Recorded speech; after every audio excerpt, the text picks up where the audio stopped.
Hey guys, welcome back to the channel. This is a story about what if Deku became a hero part 1. If you guys enjoy this what if and want to see part 2, comment down below and let me know before I start. Please do support for more awesome content. And leave a like and don't forget to subscribe to my channel and also share this video with your friends and check out the description in my playlist. The author of the story RoseMocha from 𝐴3. So let's start the video. I observe the bright landscape around you, looking forward and observing the figure approaching me. Hello my dear, I am here to give you another chance at life, in any world you desire, the figure said, smiling at me gently. Would you like that? You couldn't remember how you ended up here, but you nodded your head nonetheless. Is there any world you would prefer to go to my dear? The figure spoke again, holding a hand out to me. I hesitantly take the hand and we both began to walk forward, towards a door ordained in vines, a green butterfly landing on my nose. I would like to go to the world of Boku no Hero Academia if that is all right. I spoke calmly, still wrapping my head around the concept but attempting to remain calm. All right then, please close your eyes for me. The figure opened the door and led me inside, holding both of my hands as I closed my eyes. The air surrounding me shifted and a gentle kiss was pressed on my forehead. Good luck my dear, I wish you all the best. And with that, I felt the entire world go dark and cold, falling into the abyss. I opened my eyes to come face to face with two women I had never seen before. I looked around, noticing many doctors and nurses cleaning up the surrounding area. I guess I'm here, huh? Wait, why am I in a hospital? Looking down, I see two little arms. I'm a fucking baby, are you kidding me? I thought I'd be dropped into the world as a teenager or some shit. Fucking great. Well, at least I don't have to worry about people being suspicious of me. I looked up at the two women hovering over me, the one holding me currently gazing at me with admiration. Look at how beautiful she is, honey. Her eyes are so captivating. The other woman gently leaned forward, placing a careful kiss on my forehead. Indeed, they are my love. They seem to hold the stars in them. Oh, so you had two moms. That's cool as fuck. She turned to one of the doctors. How long until we are allowed to bring her home? The doctor looked at the nurse next to him and then turned back. After we clean her up and run a few mandatory tests, you should be able to bring her home today, he said happily, a gentle smile on his face. Why is his smile so big? Is he going to happy hour after this? Getting laid? I shook my head. Nah, he probably just likes seeing happy people. Turns out the latter was right, and soon enough the three of us were heading home as a new family. Well, they look like nice people. Maybe starting over won't be so bad after all. I looked out the window of the car to see beautiful flowers along the entire side of the road. A little boy with blonde hair chasing after a butterfly came into view. Yeah, I should be fine. A fresh beginning never hurt anyone. Over the first few years of being here, I had grown close to my new mothers. They loved me dearly and provided unconditional support in all of my interests. I had taken an interest in books, expanding my little brain as a result of my momaki, who was a librarian and loved to read her favorite books to me. She didn't possess a quirk. My other mother, Hana, was a personal trainer. Her quirk was increased stamina and endurance. Ever since I could walk, she was adamant about taking me on walks in the forest and swimming. I quickly grew to love them, even more so than my original parents. Growing up in this society of heroes and villains was strange, to say the least. But there was no need to be too presumptuous so early. I haven't even started school yet, speaking of which. Oh, my baby has gotten so big now. I'm going to cry. I remember when you were as big as my arm, Hana exclaimed, tearing up and giving me a large bear hug. Azuki shook her head smiling. Today was my first day of school and I were very excited to finally be able to make friends and hopefully befriend some of the main characters. Aki walked over to me and lifted me into her own arms. Come on Chickadee, let's get you to school before your mummy floods the whole house with her tears, she said cheerfully, walking towards the door. Looking over her shoulder, I gave Hana a big smile. Bye-bye, mummy. Have a good day at work, I exclaimed cheerfully, in an attempt to stop my mother from crying. Hana stood up and waved bye, blowing me and Aki a kiss. Once I had arrived at school, I looked at Aki and kissed her on the cheek. Thank you for bringing me here, Mama. I hope you have a good day. They both had always taught me manners since I could talk, which put me in the good books of every old lady I encountered, a trait I carried over from my previous life. Thank you, honey pie. I'll pick you up after school, okay? She gave me a quick hug and turned around to start walking to work. I smiled and tried to find my way to the entrance to the school. On the way, I caught sight of a boy with green curly hair walking with his mother. Oh my god, is that Izuku and everyone's favorite mother, 𝐴∫ I decided to walk over to them. 𝐴∫ saw me approaching and looked at me with a kind smile. I grinned up at her. Hi, I'm Suzuki. Please take care of me. I'm not entirely sure where I need to go. Could you help me please? I looked behind her leg to see Izuku peeking around the side of it. I waved at him, attempting to show I wasn't a threat. Oh, he is so precious at this age. I'm getting protective instincts. It's decided I have to be his friend. Of course, dear. This is my son Izuku. You can come with us. Say hi, Izuku. She smiled down gently at me, moving her leg to encourage Izuku to say hi. He waved and gave a small smile, still a little shy. I think I know how to fix this. Hi there, Izuku. Let's be friends. Do you like heroes? My favorite is Gang Orca. Who's yours? I spoke, hoping to get the boy to talk. Izuku immediately brightened up, getting excited. Yes, I love heroes. My favorite is All Might. I want to be like him someday. And with a now excited Izuku in tow, we both made our way towards the entrance of the building, talking about heroes and how awesome All Might is. Guess I made the right choice, huh? You silently chuckled, admiring how excited Izuku looked. SPOV. As we walked up to the main entrance, we both looked back at his mother. Bye, Mom. Bye, Mrs. Midoriya. Thank you for taking care of me. Izuku and I exclaimed. Bye, sweeties. Please take good care of each other and stay safe. Also, make sure you eat your lunch. _Inko called back. God, I love her so freaking much. Izuku then took me to the office to find out what class we were in. It just so happened that we were in the same class, which made both of us really excited. Izuku, grinning widely, grabbed my hand and dragged me happily to our classroom. OMG, he is the most adorable kid I've ever seen, I swear. When we both entered, one of the teachers looked over and smiled gently down at me. Hello dear, you must be Suzuki. It's lovely to have you. Feel free to go and say hi to your new classmates. I nodded and smiled at her, walking over to where Izuku was. I sat down next to him on the ground, leaning closer in an attempt to see what he was doing. Hey, Izuku, what are you doing? I asked, smiling gently, since he looked a little nervous. He looked over at you, fiddling with the crayons in his hand. Oh, I'm just drawing All Might. Look. He held up his drawing with a proud grin. Wow, Izuku, that looks amazing. You have a real talent for art, I can tell. I gave him a head pat, grinning like a parent who saw their child win a marathon. We heard some loud footsteps approaching behind the two of us. I looked over my shoulder to see none other than Bakugo Katsuki himself, along with some of his goons, obviously. Who's this with our weak Izuku? Why are you playing with him? Are you stupid? He asked, crossing his arms with a faint questioning expression on his face. I shook my head to disagree. Nope, I don't think I'm stupid. Izuku's been really nice to me, so why wouldn't I play with him? I stood up and held a hand out to Izuku to help him stand. Bakugo had the audacity to roll his eyes at me. This bitch, Mitsuki, really out here raising a whole ass brat. Well, whatever, we're going to the creek near the forest after school. Do you both want to come with us? Bakugo asked, kicking a small ball lying on the ground.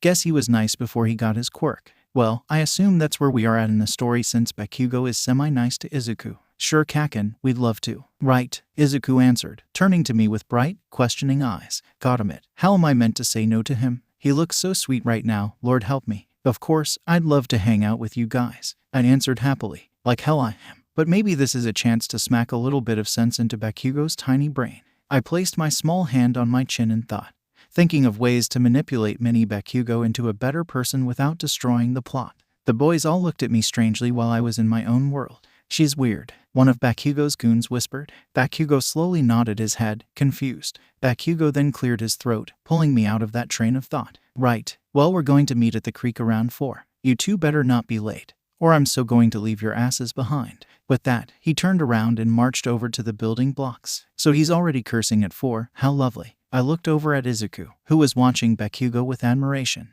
I sighed and grabbed his hand, pulling him over to the book corner. I'm really happy that I'll get to hang out with you more outside of school, Izuku. I'm sure we're going to be amazing friends. I expressed cheerfully while looking through what books they had. The Hungry Caterpillar, sweet. As I pulled the book out and began reading it, Izuku just stared at me momentarily. Izuku's POV, I'm really happy she wants to be my friend. Kaken is great and all, but she seems really nice. I'm really excited too. It'll be so much fun, I promise. I moved over to sit beside her and set my head on her shoulder, reading the book with her. As POV, Izuku and I both walked to the gates together, being greeted by our loving mothers. I walked over to my mom, who was talking to Inko.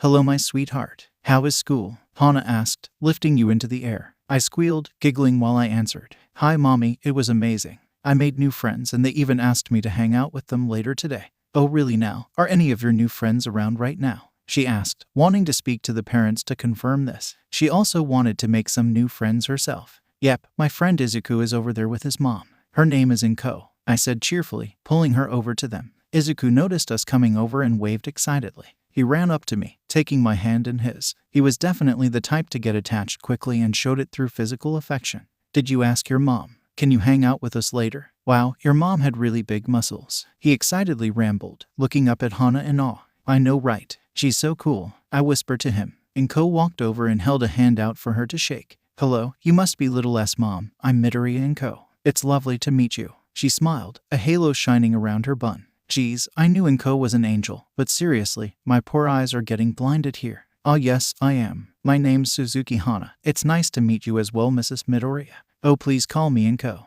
Midoriya makes me feel so old, 𝐴 said, laughing. My mom started to laugh with her and they began to talk about whatever adults talk about in this world. Maybe taxes or sales at the store. But who doesn't think about sales? They're fucking awesome. Izuku tapped me on the shoulder, grabbing my attention. Do you want to come over to my house? We can play superheroes until we meet up with 𝐾𝐿. Or we can do whatever you want as well, he said, fiddling with his fingers again. Guess that's something he does a lot when he's young. But why does he have to be so cute? Seriously. Sure, Izuku. I'd love to come over if it's okay with our moms, that is, I replied, chuckling. Izuku laughed along and we both went over to ask our moms if it would be alright. They agreed, and so we headed to the Midoriya household. Wow, the scenery is really beautiful, the trees look so peaceful. I bet the forest will be even better. Guess I'll find out later. When we arrived at the apartment, we all took off your shoes. Then Izuku quickly grabbed my hand and ran to his room, excited to show off all his All Might apparel. Wow, he sure has a lot, even at 4. I thought for sure he got most of it as he got older, guess not. I went over to one of the shelves and picked up one of his All Might figurines, making sure to be extra careful. Izuku's POV, she looks like she's having fun. I hope she is. Maybe I should ask if she wants anything to drink or eat. Yeah, I'll do that. I wonder what her favorite snack is. Do you want anything to eat or drink? I can go ask my mom if she can make us something. Only if you want though. Don't feel like you have to accept it just because I'm asking. God, that was embarrassing. She giggled. Sure, I'm getting a little peckish. Could you ask your mom? Only if that's all right. I don't want to be rude. She smiled at me. I nodded, sighing in relief as I walked towards the door. All right, I'll be back in a minute. Feel free to look around. I walked out the door, closed it gently, and headed down the stairs to where our moms were drinking tea. Mom's POV, I see. So you're a personal trainer, Hana. What does your wife do then, if I can ask? 𝐴 asked, politely sipping her tea. My darling wife is a librarian actually. She's quirkless, but I'm positive she has some intelligence quirk. It can be scary how much she knows sometimes, if I'm honest. But that is also something that attracted me to her in the first place. Hana spoke with immense love for her wife, smiling broadly as she bonded with 𝐴. In the short amount of time they had known each other, they had already become good friends and agreed to meet more often, obviously with 𝐾𝐿 next time. 𝐴 was really excited to make new friends. She was also happy that her precious Izuku had made friends with such a nice girl. She had large hopes for the future, hopefully with the Suzuki family in it. Both mothers turned their heads at the sound of hurried steps coming down the stairs. Izuku's green hair and bright smile popped into view. Mom, can you please make us something to eat, if that's okay? He questioned, bouncing excitedly from foot to foot. Sure, sweetie. Is there anything you both would like in particular? 𝐴 asked, getting up to go to the kitchen. No, whatever you can. Don't worry too much about it, Mom. Anyone would love anything you like, he exclaimed, hugging her legs and running back upstairs. 𝐴 laughed softly and began to get the ingredients needed to make yakitori chicken with soba. Let me help you with that. I happen to be the main cook in our house, Hana said proudly while washing her hands. 𝐴 laughed and they began to cook. While we were waiting for food to be ready, we continued to play in his room. I thought this would be a good opportunity to bring up something I had been wanting to ask him. Hey, Izuku, why are you still friends with Bakugo? What do you mean? He asked, looking at me with furrowed brows. Well, it just doesn't seem like he treats you well. I was only wondering why, I replied with a gentle smile. Did Bakugo not treat him badly before he got his quirk? If he doesn't, I've fucked up. Oh, 𝐾𝐿 is only joking around. I know he seems bad sometimes, but he's a good person, and I know he isn't trying to hurt me. He's like an invincible rogue who can do anything he puts his mind to. He's so full of confidence in himself, even if some of his actions are questionable. I admire that about him. He smiled reassuringly at me. Ah, he seriously looks up to Bakugo, doesn't he? Well, now I'm determined to make sure Bakugo keeps up this status Izuku admires. Kids, the food is ready. Come and eat. 𝐴 called up to us. I got up and grabbed Izuku's hand. Okay, I'll take your word for it about Bakugo. But just know I'll be here by your side no matter what happens, and I won't hesitate to beat anyone who tries to hurt you. That's what friends and heroes do, right? I smiled. Izuku looked slightly stunned but quickly nodded his head, pulling me out of his room. The delicious smell of yakitori chicken filled my nose when we entered the main room. We excitedly ran and took our seats at the dining table. My mom laughed and placed the plates in front of us, taking a seat next to me. Wow, this looks amazing, Mom. You and 𝐀𝐦 are both incredible cooks. Thank you for the food. I picked up your chopsticks and began eating. Thank you so much, sweetie. But it was mostly 𝐀𝐻's skills, Hana stated as she began to eat as well. 𝐀𝐻 got flustered, quickly waving her hands in front of her. No, it wasn't all me. Don't discredit yourself, Hana. We all chuckled and enjoyed the food. Izuku looked around grinning from ear to ear. He was delighted to have such a lovely friend. It made a nice change. Whenever everyone had finished eating, I insisted on helping 𝐀𝐻 wash the dishes, despite her best efforts to get me to sit down. I looked towards 𝐀𝐻 as she began to speak. Thank you for being friends with Izuku. It'll be good for him to have such a positive influence in his life. She smiled down gently at me, and I felt so much pride well up inside my chest. Mama 𝐀𝐻, I love you so fucking much. It's time to go meet up with Kaken. Come on. Izuku exclaimed, running over and grabbing my hand. Okay, Izuku, relax. I put on my coat and followed him to the door of the apartment. Thank you for the food, we'll be back later. I called out as we left. Don't be out too late. And don't talk to strangers. My mom yelled back. We walked to the creek, seeing Bakugo and his goons there, already skipping stones. Hey guys, we're here, Izuku called out, grabbing their attention. We all began to skip stones together and joke around.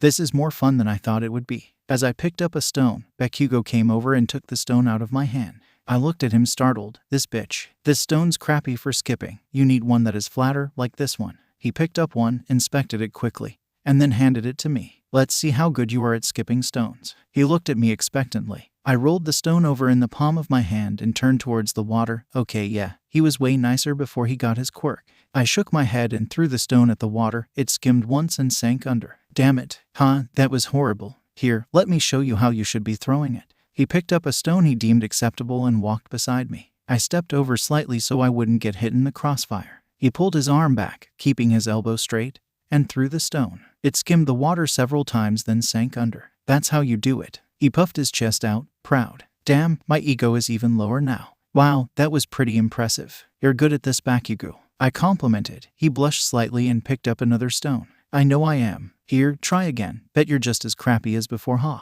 He tossed the stone at me, which I almost dropped it. Bloody ego-boosted prick. I regret complimenting him. I turned towards the water, drawing my arm back, copying his form. I threw the stone and it skimmed the water 4 times then sank under. I smirked, proud of myself, looking over at Bakugo. See what happens when you take a lesson from the best. He looked proud. I couldn't tell if it was of me or himself. Show off. The rest of the group walked over and we all sat on the ground and started talking about heroes. We always end up discussing heroes, huh? All Might is the best hero. You can fight me on that. I want to be just as strong as him and I'll beat more bad guys than he ever has and be the most famous hero ever. Bakugo proclaimed confidently with the rest of the group looking at him in awe. Guess his morals have always been like this. Izuku spoke up, excited by Bakugo's enthusiasm. I know you can do that, Kaken. Gosh, I hope I can be just as great as you and All Might someday, he exclaimed. Bakugo snickered slightly, reaffirming that he would always be above Izuku. Yep, still good old Bakugo. Izuku turned to me grinning. What kind of hero do you want to be? The rest of the group turned to me. I do not like those stares at all. Oh well, I want to be someone that people can look up to. Someone people can put their faith in without worrying. Someone genuine.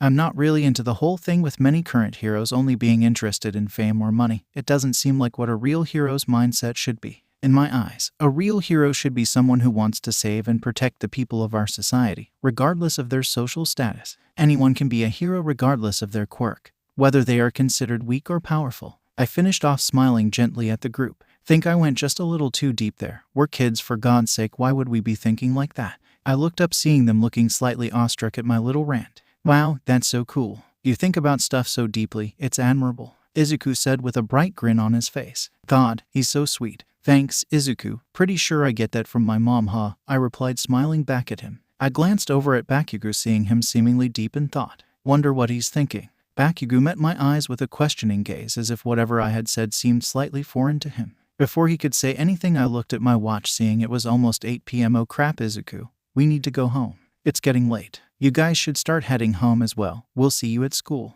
I grabbed Izuku's hand and started to make our way back to his apartment, not noticing Bakugo's lingering gaze as we left. Hana and I left shortly after we had returned to the apartment. I gathered my stuff and hugged Izuku goodbye, saying I'd see him at school, also making sure to graciously thank Mama and Co for having me over. She truly deserved all the love and support in the world. On the car ride back, Hana asked about the day's festivities, which I enthusiastically described. When we got home, I greeted Iki and got tucked in for bed. I forgot how early kids have to go to bed. What would I know what's normal anyway? My sleep schedule is completely fucked. Okay, I'm hoping the whole discovering quirks thing happens soon so that I can seriously grind it into Bakugo's head that being assertive isn't everything.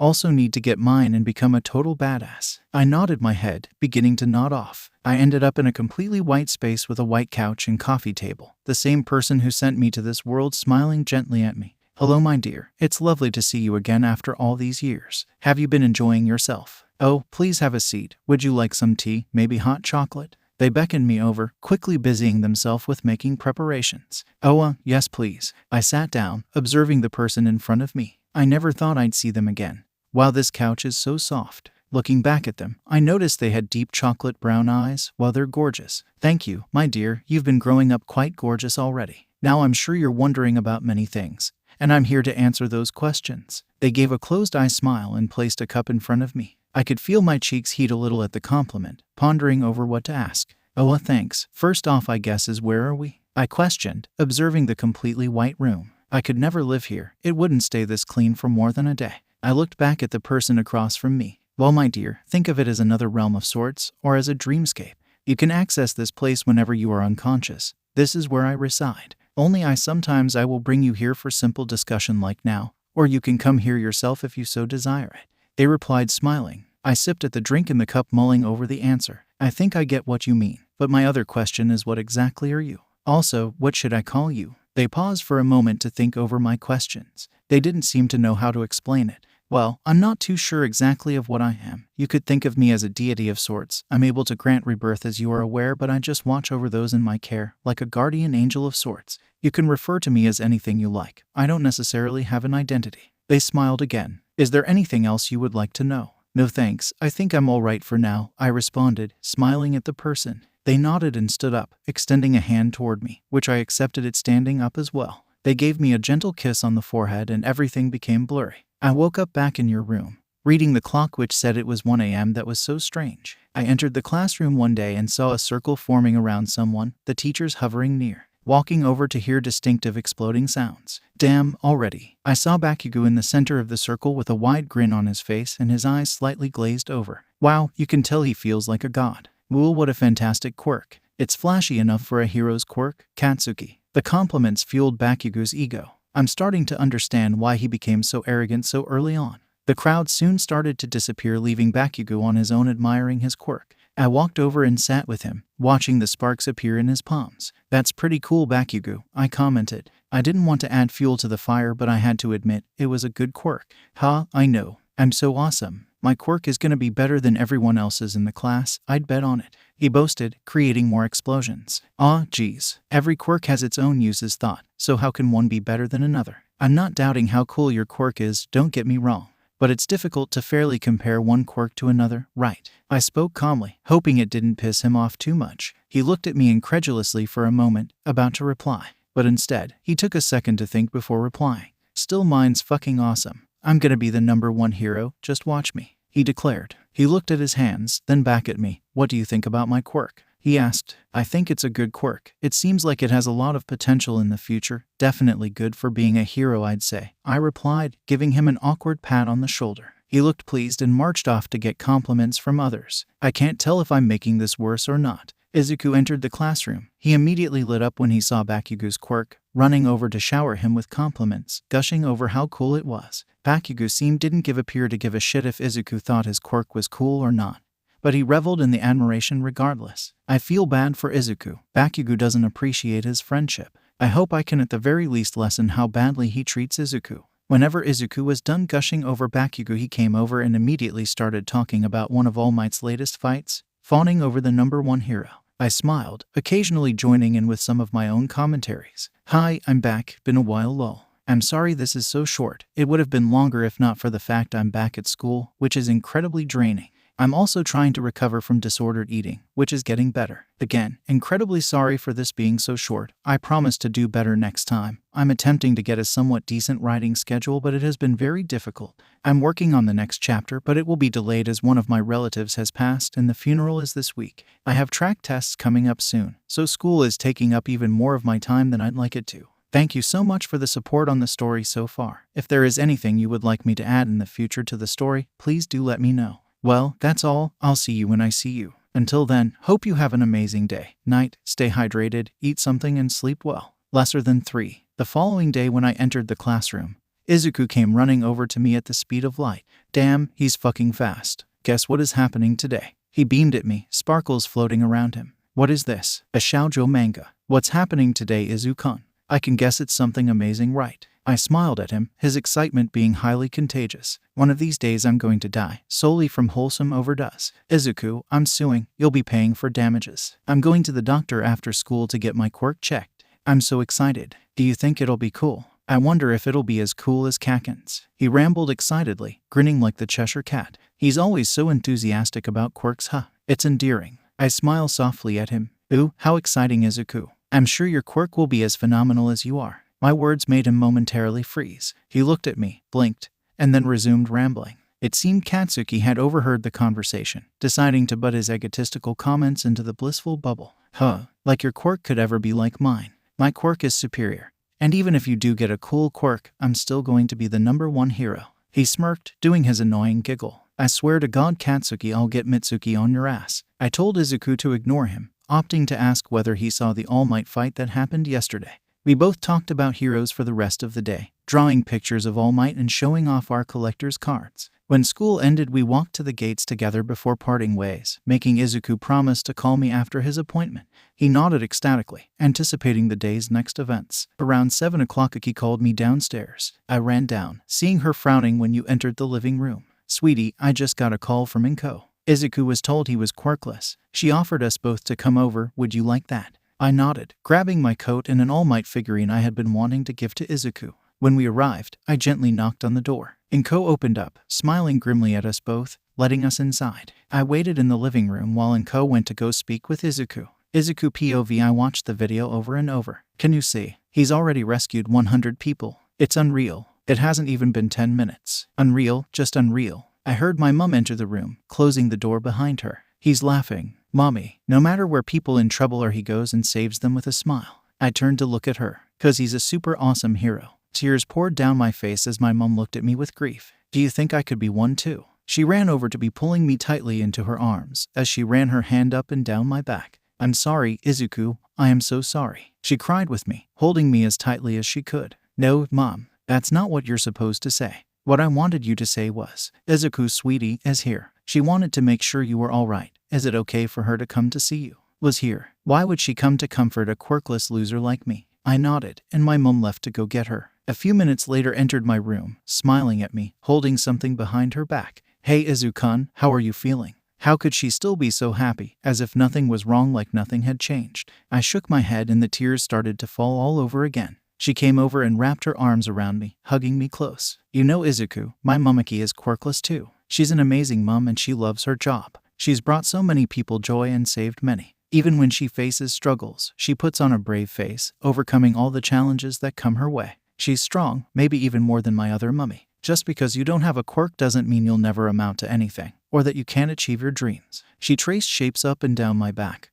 running her other hand through my hair. I can't even begin to imagine what you're feeling right now, but I know you're hurting. I'll always be here for you, Izuku-kun. You're my best friend and I love you dearly. I can try to sugarcoat it, but that doesn't help anyone. I know it's painful and that no words can bring you the comfort you seek, but I need you to hear this now and listen to me well. She gently grabbed my face, looking me dead in the eyes. My heart stopped for a moment. You can be a hero, Izuku. You can be the most amazing hero that will ever exist. It doesn't matter if you have the strongest quirk or none at all. It's all about mindset. And I know you have such a kind, generous, and loving one. I know deep in my heart that you'll be #1. I know you'll beat every bad guy you face and go down in the history books as the most courageous hero our society ever received. Izuku Midoriya, you can become a hero. Tears welled up in my eyes as I hugged her closer, if that was even possible. She rubbed my back as I wet her shirt. What did I do to deserve such a loving person in my life? She slowly moved back, smiling at me as she pet my hair. Here, I have something for you. I bought it a while ago and I've been meaning to give you it for a while. As she went to pick up what she had left on the floor, I noted that she smelled like cinnamon. My face lit up when I saw what she was holding. She handed it to me, grinning. I looked over the figurine in my hands. Is this a limited edition All Might Silver Age figurine? She nodded, giggling. How did you get this? It sold out almost immediately everywhere. Well, let's just say my mom has special contacts. She winked at me and I felt my face get a little warm. What is happening to me? Am I sick? She grabbed my hand, pulling me to the door. Let's go downstairs. I'm pretty sure our mums are making hot chocolate.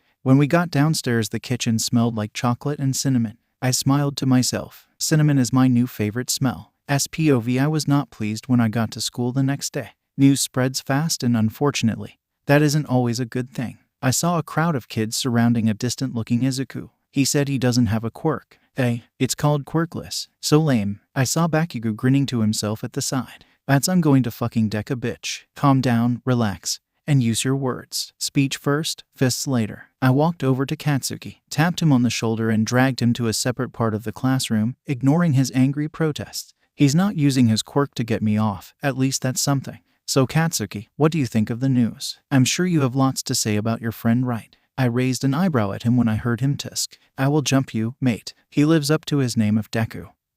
He's the least amazing of all. I know he wouldn't compare to me, but being quirkless, it's pathetic if I'm being honest. He'll never be a hero without a quirk. He shrugged his shoulders, a cruel smirk on his face. Why do you think he'll not be a hero? Because he doesn't have a powerful quirk. What an incredibly shallow thought process, Bakugo. He flinched when I used his last name. I was with Izuku after he received the news. He was completely heartbroken in ways neither of us could ever imagine. How would you feel, Bakugo? He looked at me with a questioning gaze. How would I feel about what? How would you feel if your world was shattered around you? And to rub salt in the wound, everyone told you that you would never achieve the thing you desired most. Bakugo, you may have an amazing quirk, but you need to understand that what you say affects others. You have the potential to be a historic hero, but if you don't fix your attitude and mindset, you'll go down as one of the worst. No hero would bully others into feeling worthless, less than human. Your behavior is appalling, and nothing short of villainous. Bakugo looked at the ground for a moment, before raising his head with a determined expression. Of course, you stand up for him. You're both just losers who deserve each other. I don't care what you think. I know I'll be the #1 hero. See you later, Aho.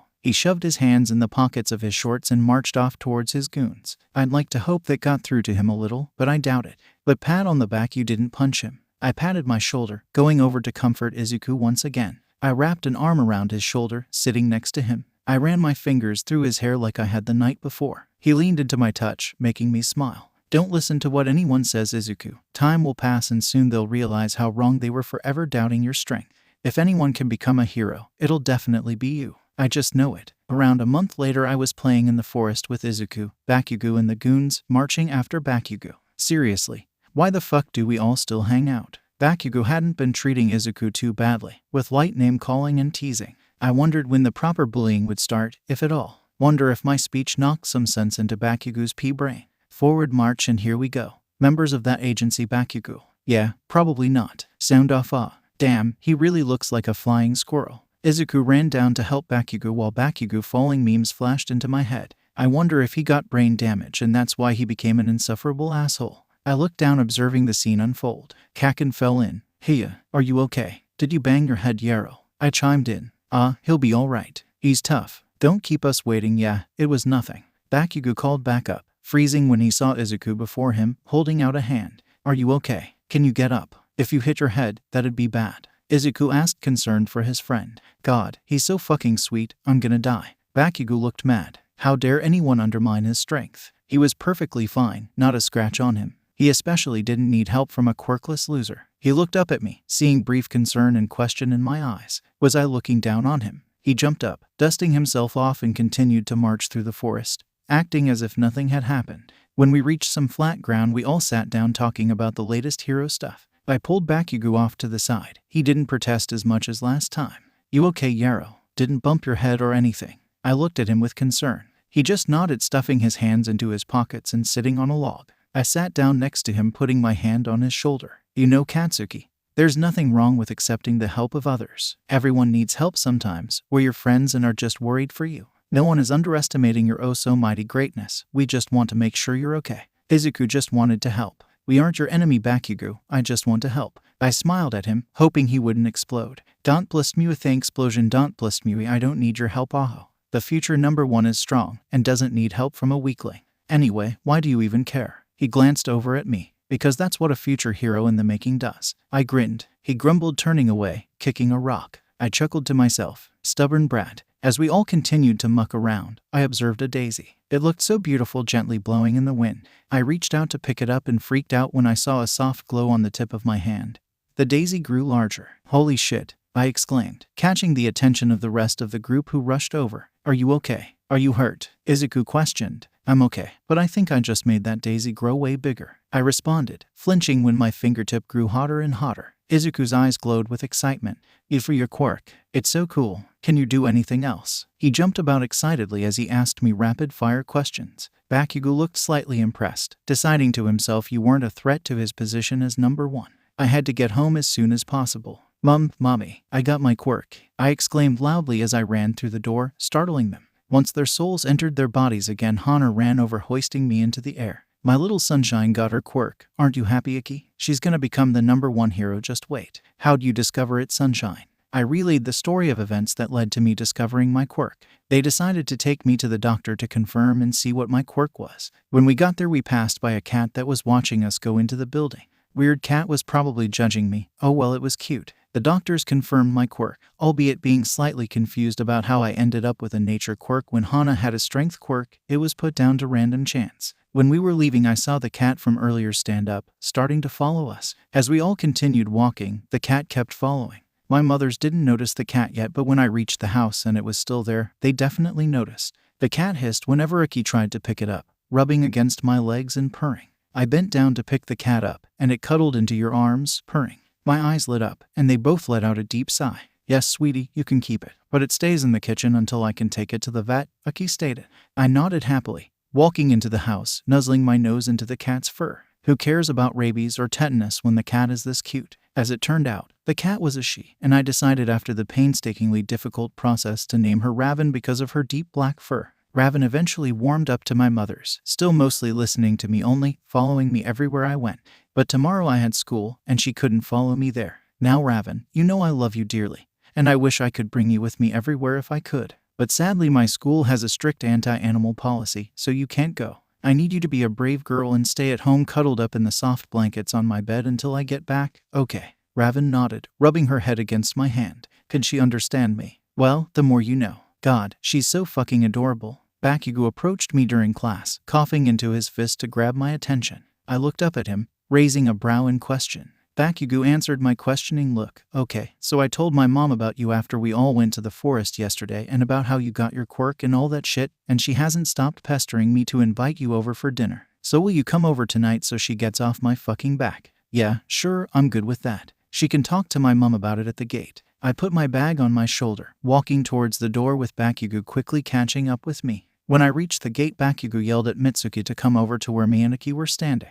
Mitsuki gently hit him on the back of the head before smiling at Iki. "Hi, I'm Mitsuki. I'm Byakugo's mom. He's told me all about and I wanted to invite her over for dinner. As long as that's all right with you. I know it's pretty sudden, haha." She held her hand out to my mom. Iki smiled back. "Oh, don't worry about it. You'd be surprised how often this happens, haha." "Yes, it's all right with me if your invitation is extended to me too, that is." Iki smiled brightly, shaking Mitsuki's hand. Mitsuki nodded and it was agreed we would go over after heading home first. Iki messaged Hana once we got home, saying where we both would be, before helping me pick out an appropriate outfit for the occasion. Raven insisted on coming with me, acting like glue to me since I got home. I got lost in thought on the way over to their house, petting Raven's fur while looking out the window of the car. Dinner with the Byakugos, yeah. Wonder how this will go. Mitsuki genuinely seems so nice. How'd she raise such a brat? Well, she did hit him already, so that must play a part in it. Child abuse, not character building. I swear if Byakugo acts like a wee shit, I don't know how I'm gonna cope with it.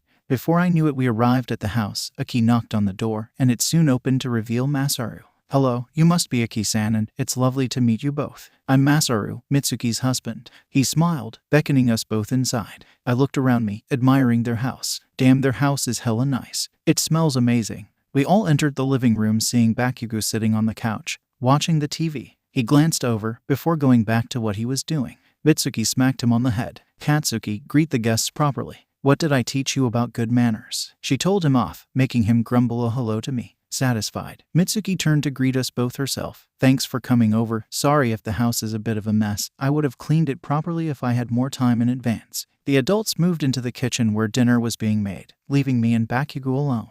I sat next to him, seeing he was watching an All Might movie. "This is awkward," So how was your day? I started, attempting to make conversation. Byakugan raised an eyebrow at me as if we hadn't spent the whole day at school together. I shrugged my shoulders. Give me a break here, you asshole. At least I'm trying, unlike you. It was fine, school's pretty boring. But if I want to become the #1 I need to have good grades. He replied nonchalantly. You're what for? 5. How do grades matter now? I shook my head, ignoring the logic. What's with the cat? He asked, looking at my arms, reaching out to pet Raven, who actually accepted it. Guess he isn't so bad if Raven likes him, with animals being good at reading people and all that shit. I found her outside the doctor's office when I went to get my quirk checked. She followed me home and so we took her in. I assume it's a part of my quirk or something. I replied, smiling down at Raven. 𝐻𝐸 smiled slightly. She's cute, he stated, continuing to pet her. Do you want to watch the rest of the movie with me or something while the old hag makes dinner? He stated and I nodded, making myself comfortable as 𝐻𝐸 picked a movie. The rest of the night went off without a hitch, with me receiving questions about myself and my quirk.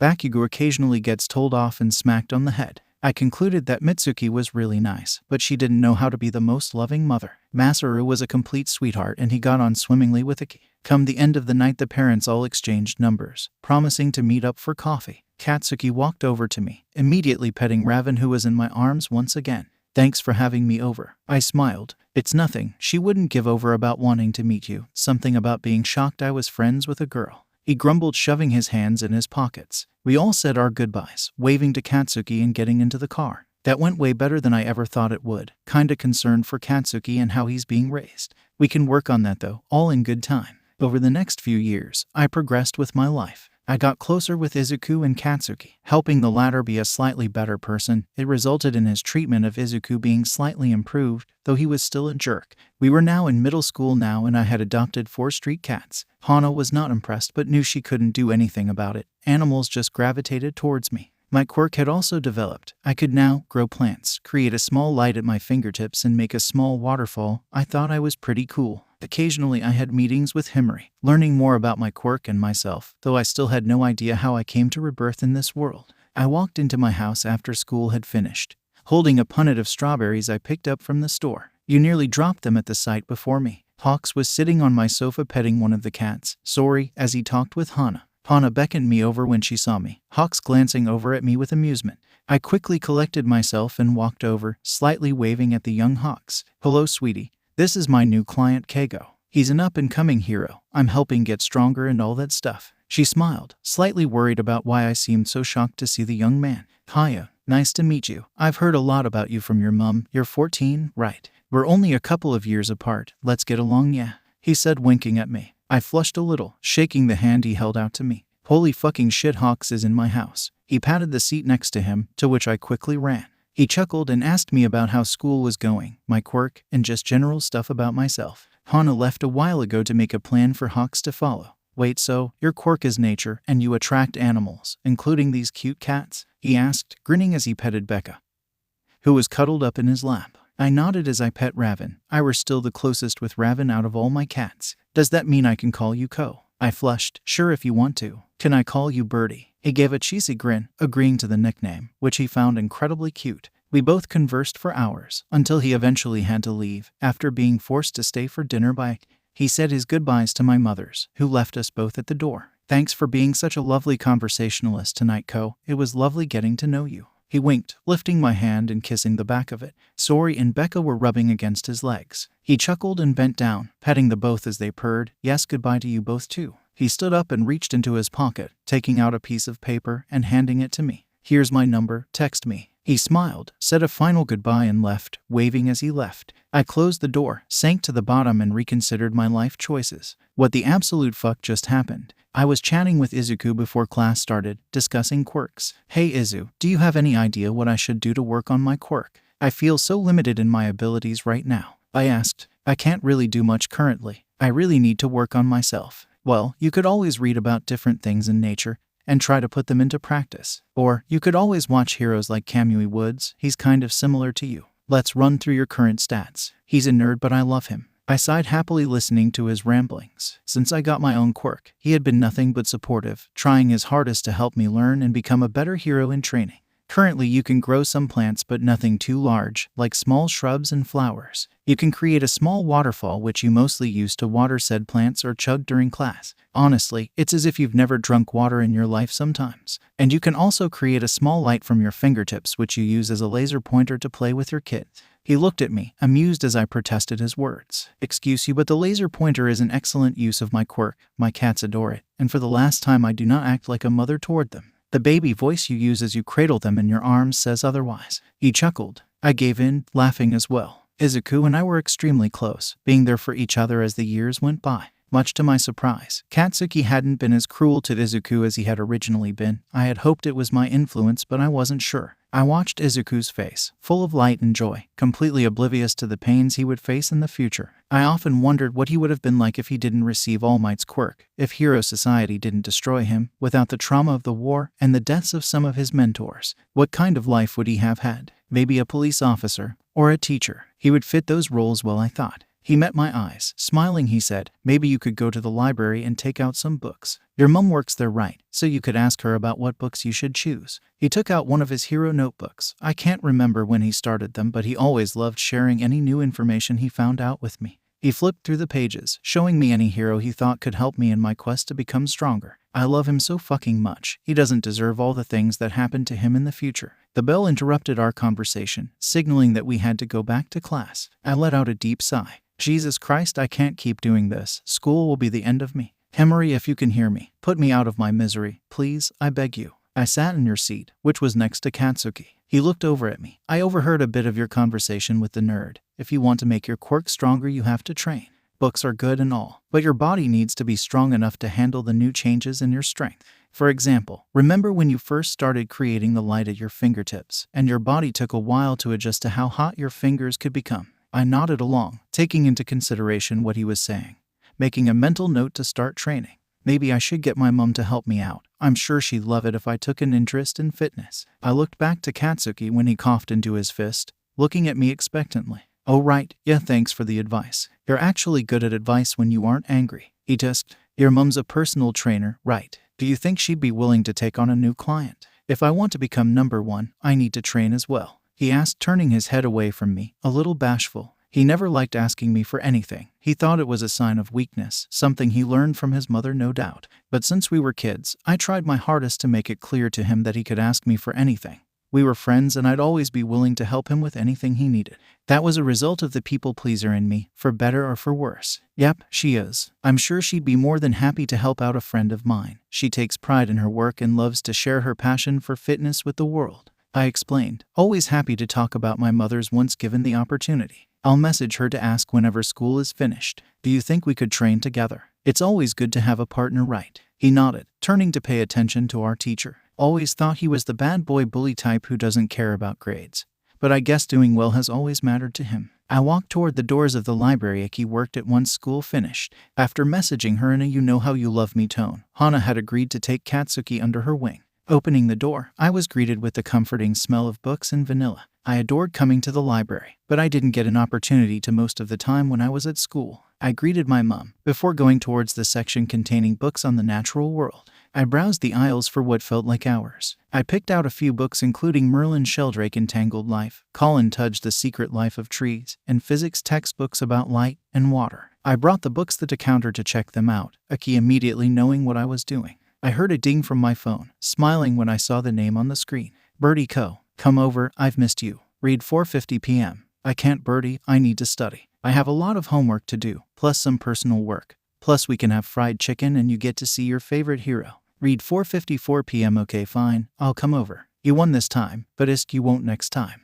Read 4:56 p.m. Birdie, okay. I'll see you soon. Read 4:57 p.m. He is going to the death of me. I told my mom where I would be going. Okay sweetie, just be careful, okay. Be back before 9. I nodded, put my books into my bag, and headed out the library doors. I shivered at how cold it was, wrapping my scarf around my neck. Jesus fuck, why is it so damn cold? Are we in Antarctica or something? I'll be waddling like a penguin at this rate. As I snuggled deeper into my scarf, I hear soft mewling. I looked for the source of the noise, eyes landing on a seemingly injured cat. I cautiously approached, careful not to scare it. Its paw looked bent the wrong way. Oh, you poor thing, here. I took off my scarf, gently wrapping the cat in it, bringing the bundle close to my chest, gently stroking its fur to calm it down. I heard footsteps behind me when a hand was placed on my shoulder. I whipped around in shock, coming face to face with 𝐻𝐻𝐬 𝐍𝐴 goggles hanging around his neck just above his scarf. Holy shit, he scared me. Don't sneak up on people, dude. He looked concerned as he observed the cat in my arms. What's wrong with it? He asked gently. I gathered my thoughts. Of course, he cares about the cat. I think it has a broken paw. I was going to take it to the vet. I looked up at him, gauging his reaction. His eyes filled with worry. Here, let me take it for you. I'm sure a student like yourself is busy, and it would put my mind at ease if I brought it instead. He reached out expectantly, waiting for me to give him the cat. I hesitated momentarily before handing over the cat. He placed the cat in the scarf around his neck, making sure it was comfortable. Cute. Stop it, he's old enough to be your dad. I know you're a pro hero, so I'll trust you to take care of it, but can I give you my contact info? I'd appreciate it if you could update me on its condition. I looked at him dead in the eyes. I really wanted the cat to be okay. He thought. He agreed, giving me his contact info under the name Cat Guy. He left before I could say goodbye, and I sighed. He never changes, does he? At least I can be sure the poor thing will be okay. If he cares about the cat's safety as much as his students, everything would be okay. I continued on my way to Hawk's apartment. Knocking on the door, I was greeted with a large grin and a suffocating hug from the man. He smells like sandalwood. You gonna let me inside, or are you going to keep hugging me in the hallway where everyone is looking at us? No one was watching, but it was cold and I wanted to go inside. Awa, do you want me to let go of you, 𝐻𝐻? How cruel, I thought you loved me. He wiped away a fake tear, letting me go and brought me inside. He had a relatively big apartment for being a new hero. I wonder if the commission provides all of this for him. It must. He's still a student technically and is only starting hero work, so I doubt he's made that much money yet. I took off my shoes as he brought my bag to the dining table, taking what supplies he deemed necessary out of my bag. Guess he was serious about letting me study here, huh? I looked around the kitchen. It was minimalistic and felt very cozy. I followed him to the table, him watching me closely. Why does he have to stare so much? He pulled out a chair for me right next to him. I slowly sat down, observing the way he smiled at me. So my lovely 𝐻𝐻, what homework do you need to do? I'm almost graduating myself, so I'm sure I can help with whatever you need to do. He smirked at me, moving a strand of loose hair behind my ear. I flushed a little. Damn this stupid bird brain. I have math homework to do for tomorrow. I was also planning on doing some research to help me strengthen my quirk. I can't do all that much currently, so I want to learn more and hopefully apply it to myself, developing my quirk. I replied, fiddling with the cuff of my sleeve. I can't say I'll be any good at helping you with math, but I can try to help you with your quirk. Trust me, it can take a while to fully level up your quirk. And you'll want to quit and throw in the towel, but it'll be worth it in the long run. Just be sure not to overexert yourself. It only serves as a detriment to your health. He smiled at me, pushing my math work towards me. Let's get math finished first so that we can move on to the area I can actually help you with. I smiled at him. I was happy I met Hawks. He was really supportive and knowledgeable despite being young himself. I suppose that's what happens when you go through trauma. I can't even imagine what it was like growing up in the commission. As I worked, he asked me about how my day went. I told him about the cat and meeting Aizawa. So she's as kind as she is gorgeous? How unfair. He laughed. A couple of hours passed and I had learned so many different things about nature, regardless of whether or not I could apply it to myself. It was interesting learning about so many different aspects of nature. By now it was already 7 p.m. and we were both too tired to keep working. You don't need to be home for another 2 hours, right? I nodded at him. Then how about we watch a movie or a show? Your choice, obviously. I can order us some food and we can just relax. You've worked hard enough today. You deserve a break, 𝐻𝐻. He smiled at me, already moving us over to the sofa. I agreed, making myself comfortable as he brought over a blanket for us both. He ordered food and joined me on the sofa, pulling my legs onto his lap, and he handed me the remote. I put on some random show on Netflix and just relaxed. 2 hours later I had to say my goodbyes. He helped me pack everything into the bag, walking me to the door. Thanks for inviting me over, Birdie. It was really fun. He chuckled. It's nothing, 𝐻𝐻. I really enjoyed seeing you again. Hawks was grateful he met. She was such a caring person and brought a smile to everyone she interacted with. She took his mind off of the harshness of his life with the commission. He reached forward to hug me, stroking my hair. He felt me pet his wings, admiring the deep red color of them. They're so pretty. He smiled down at me. I have to go now, thanks again, I said, pulling away from the hug, much to his dismay. Okay, keep in touch, yeah. I nodded, waving goodbye and getting into the elevator. My phone dinged in my pocket. Cat guy, the cat's fine, he got the help he needed, and I'm taking him in. Read 8:45 p.m. I grinned. Good, I'm happy to hear it. You better let me visit him sometime. Read 8:46 p.m. That was a joke. Read 8:47 p.m. God damn it. I kicked a rock, continuing on the journey home. I was at the mall shopping for some new clothes. Ikechi kicked me out of the house with 17,000 yen telling me not to come home until I bought some new clothes. Since when did I need new clothes? The ones I have are perfectly fine. They're just a little old, but that just means they're loved. I grumbled as I looked through the racks, trying to find something I liked. I felt someone watching me. Looking up, I made eye contact with a blonde vampire. Holy shit, this is Toga, right? I'm in danger. I smiled at her, grinning back. She quickly ran around the rack to meet me. Fuck, hi, I'm Himiko Toga, what's your name? You're so cute. Do you want to be friends? She questioned me with a large grin on her face. I'll admit she is pretty cute, despite the blood thingy. I'm sure I'd love to be friends. You're super cute as well, I love your buns. I replied, not sure if I would regret doing this or not, but the main plot hadn't started yet, so hopefully she wasn't a criminal yet. Himiko grinned. Someone so cute actually wanted to be her friend. She was so excited, she wondered what my blood would taste like. She grabbed my hand, pulling me over to another section of the store. You'd definitely suit the clothes over here. They're so much cuter than what you were looking at. Here, this top would look absolutely adorable on you. I smiled a little. And so I spent the next few hours with my new friend. Despite her being a little overzealous, she was incredibly sweet, and damn did she have good fashion sense. We were waiting in a queue to get boba when I felt my phone vibrate. You look down seeing a message from Izuku. How ironic. Should I tell him I'm with his future #1 fangirl? Izu, are you still coming over for dinner later? Read 3:26 p.m. Yep. I'm out with one of my friends right now, but I'll be over at like 5ish. Read 3:29 p.m. Izu, okay. I'll see you later. My mom's making your favorite BTW. Read 3:31 p.m. Hell yeah. Mama and Ko's cooking. Read 3:32 p.m. Izuku chuckled to himself as he read the message, looking forward to seeing one of his childhood friends. I put my phone back in my pocket as Himiko and my orders were called. We sat in one of the cute booths, talking about ourselves. What's your quirk? She asked. Oh, my quirk is nature. I can grow plants, produce light from my fingertips, and control water. Animals are also very attracted to me, I explained, Himiko looking completely immersed in learning about me. Are you a hero then? She asked, sipping her boba. I want to be a hero when I get older, but right now I'm focused on doing well in school and training myself to my full potential. Himiko remained silent for a moment, before grinning again. I'm sure you'll be an amazing hero, but you better not forget about me whenever you go off to a big hero school and become famous, she exclaimed. I made a pinky promise with her, exchanging numbers. I told her I had to leave and she engulfed me in a hug. She made me promise to stay in touch. I promised. The smell of Inko's cooking was something unbeatable for sure, but nothing compares to the absolute heaven that was the taste of her food.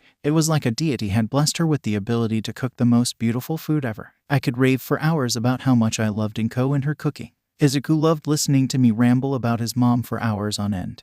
He appreciated how affectionate I was with his mother. He sometimes felt embarrassed by how protective she could be, and how she felt the need to smother him with her love, but she was his mother, so of course that's what she would do. Currently, he was listening to me ramble about my love of sea turtles. I was an animal person and loved to learn about different creatures, how they live and how to help them if they needed it. He adored that about. He also loved that I never judged him for his, sometimes obsessive, love for heroes and quirks. It always felt good to openly talk about his passions with someone who is genuinely interested in listening to him. Kids, dinner's ready, come eat, Inko called from the dining room. I rushed over, eager to eat the godly food prepared by Mama and Ko. The pair chuckled at how excited I was for food. Inko flushed a little, taking my zealousness as a compliment. We discussed any random topic that came into our heads, just enjoying each other's company. After the meal was finished, I offered to wash the dishes and bake some homemade cookies. You don't have to do that, sweetie. Before Inko could finish her sentence, I was already at the sink, pushing up my sleeves and washing the bowls. She sighed but was happy. Izuku came up behind me, reaching past me to place the rest of the plates into the sink.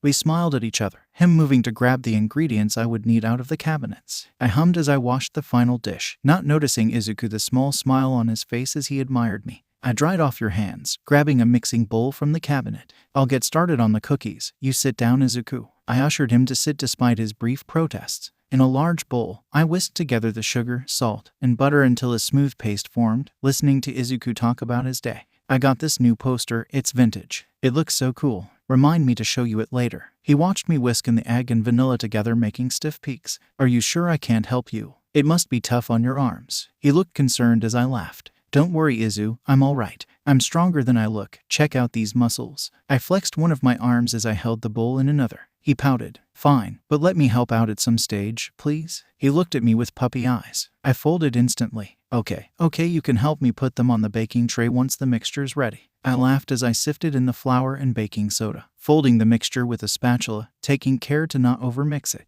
Izuku smirked, happy he got what he wanted. I folded in the chocolate chips before putting the dough in the fridge to rest while I preheat the oven. Okay, you can help me out now, Izu. Can you get me some parchment paper, please? He nodded, hurrying to find it for me. Taking the parchment from Izuku, I lined a baking tray, asking him to take the dough out of the fridge. I forced him to wash his hands before we began to scoop out small balls of dough, placing them on the parchment, Izuku making sure they weren't too close together. Whenever we both baked, he always made sure everything was perfect. Once they were all on the tray, you placed them in the oven and set the timer for 15 minutes. We both sat down on the floor of the kitchen, enjoying the silence. Yes, remember all those years ago when you told me I could be a hero? Do you still believe that? Of course I do, Izu. Why do you ask? Just seeing you work so hard to strengthen your quirk and try to achieve your dreams made me wonder if I could ever be as great as you will be. There was a grim smile on his face and I moved to sit next to him, laying my head on his shoulder. Of course you, Izu. I've known you for years. And one thing I know for certain is that you'll be the greatest of them all. Better than me, better than Katsuki. Hell, even better than All Might. I believe deep in my soul that you are destined for greatness. Never doubt yourself, Izu. I've seen you work harder than anyone else. But just know I'll always be proud of you, no matter what happens. He smiled, wiping away any forming tears, wrapping an arm around me in a side hug. Ding! The timer went off. I squeezed his hand and moved to take the cookies out of the oven. I smiled at my phone as I checked the calendar to see whether I needed to water the succulents yet. Okay, they don't need to be watered until next week, but I do need to water the flowers. I finished off drinking my 2-liter water bottle, getting up to water the flowers. I poked my finger into the pot of geraniums, checking how dry the soil was. This one probably only needs an inch of water today. Placing my hand out, I focused on creating a small fountain of water from my fingertips. Being careful not to overwater the flower, it was a good way to learn better control of my quirk since plants are so sensitive. I did the same for the rest of my plants, looking at the clock and seeing it was 8:05. Shit, if I don't hurry I'm gonna be late. I grabbed my bag and left the house, locking the door behind me. As I hurried down the street, glancing at the time on my phone, I didn't see the pink girl in front of me. I bumped shoulders with the girl, giving a soft groan. I looked at her apologetically before realizing it was Mina. Oh my god, I'm so sorry, I wasn't looking where I was going. Are you okay? Are you hurt? I questioned, bowing slightly towards her. Of course, when I get the chance to meet her it's because I'm not paying attention to my surroundings. I internally face-palmed. Oh, it's okay, it was an accident. You don't need to bow. She smiled at me, and I felt my face warm up a little. Curse you, Mina, why you gotta be so damn pretty? I'm Mina, by the way. What's your name, pretty stranger? She winked slightly, giggling as I got a bit flustered. It's nice to meet you, Mina. Sorry, I kind of panicked a little. You're just so pretty and your hair looks amazing. I complimented, hoping to make friends with the girl. Oh, that's so sweet, thank you. It was lovely to meet you, but I think we'll both be late if we keep talking, aha. Here, she handed me her phone. Give me your number. I'd love to be friends with you. Maybe we could get coffee later or something. I nodded profusely, quickly entering my phone number and bidding her goodbye. Cute, Mina thought, before setting off on the rest of her journey to school. That felt so fucking awkward. Jesus Christ, I know we panic around girls, but chill TF out. I internally scolded yourself, hurrying into the classroom, saying a quick sorry to my teacher, and sitting down. I silently said good morning to Izuku as I pulled out my notebook, and then set my water bottle on the desk. I looked at the board and inwardly groaned. Seriously, poetry discussion this early? Now I can't do an in-depth analysis this fucking early. Now I liked poetry, I held nothing against it. I even practiced it in my friends' comment sections when they posted a selfie. But not first thing in the morning. I felt a buzz in the pocket of my skirt, discreetly pulling my phone out of it and looking at the notification. A small smile graced my lips. XXX 40 to 40 suo, coffee after school. Read 9:03 am definitely. Read 9:04 am 30 to 40 to 40 sweet. I know this really cute cafe near my school. I'll come to pick you up when school's over. See you then, pretty stranger. Read 9:07 am. I smiled, adding her number to my contacts and putting my phone back in my pocket. I smiled, looking forward to later, not hearing Bakugo's tisk at my wide grin. Bloodsucker lesser than 3. My teacher seriously sucks like double maths and English. It's just child cruelty. I'm dropping out. Read 3:34 p.m. You can't drop out yet, Hemi. You still need to stick it to the assholes who keep talking bad about you. Have you said to the teacher about that? Read 3:36 p.m. Bloodsucker lesser than 3. Nope, not yet. Even if I did, I know my teacher probably thinks the same thing about me. It's not my fault what my quirk is. Am I a monster? Read 3:37 p.m. You aren't a monster, Hemi. We all have our differences. Just because you have a quirk some think is odd, doesn't mean shit. I love you so much, Hemi. Please don't think that about yourself. You're perfect to me. Lesser than 3. Read 3:39 p.m. Toga smiled at her phone. She wouldn't let anyone take you from her. No one. Bloodsucker. Lesser than 3. Thanks. 20. Read 3:40 p.m. I looked up, hearing my name. I saw Mina waving at me, making me grin and hurry over to her. Hi, Mina. How is school? It was all right. Some pricks in my class were being jerks to this boy in my class. I feel bad for the guy. We both continued talking about our days, learning more about each other in the process, with Mina leading us both to the cafe. Our conversation was interrupted by concerned shouts and the sound of large footsteps. We both ran towards the sound, coming face to face with a large creature towering over 2 girls. Oh fuck. The sunny weather continues tomorrow in Tokyo, and it seems the heat will be sticking around for some time. The large creature stated, "Where are the hero offices of Springer?" It questioned the 2 girls, who looked absolutely petrified. Those girls are in my class. I heard Mina breathe out, starting to shake. So you won't tell me? It started to crumble the wall above the girls. Mina clenched her fist, grabbing my hand. I looked at her startled. We have to help them, she stated, speeding towards the girls, with me in tow. Why won't you tell me? It asked, breaking more of the wall. Suddenly Mina and I appeared in front of it, blocking the girls from it. I quickly grew wood from my hands and created a small wooden canopy over the girls, hoping to shield them from the falling rubble Gigantomachia caused, a new skill I had picked up in my training with Bakugo. Please hold up, please hold up. Turn round that bend over there and take a left at the main road. Then it's 2 km to the office building. Mina shouted at him, holding her arms out beside her. He looked down at her and nodded his head. Thank you. He started walking up the road. Everything I do is for the Lord, he drawled out as it walked. The girls looked at me shocked, before looking over at Mina. Mina sank to her knee as the girls approached her tearfully. Mina let out a sob.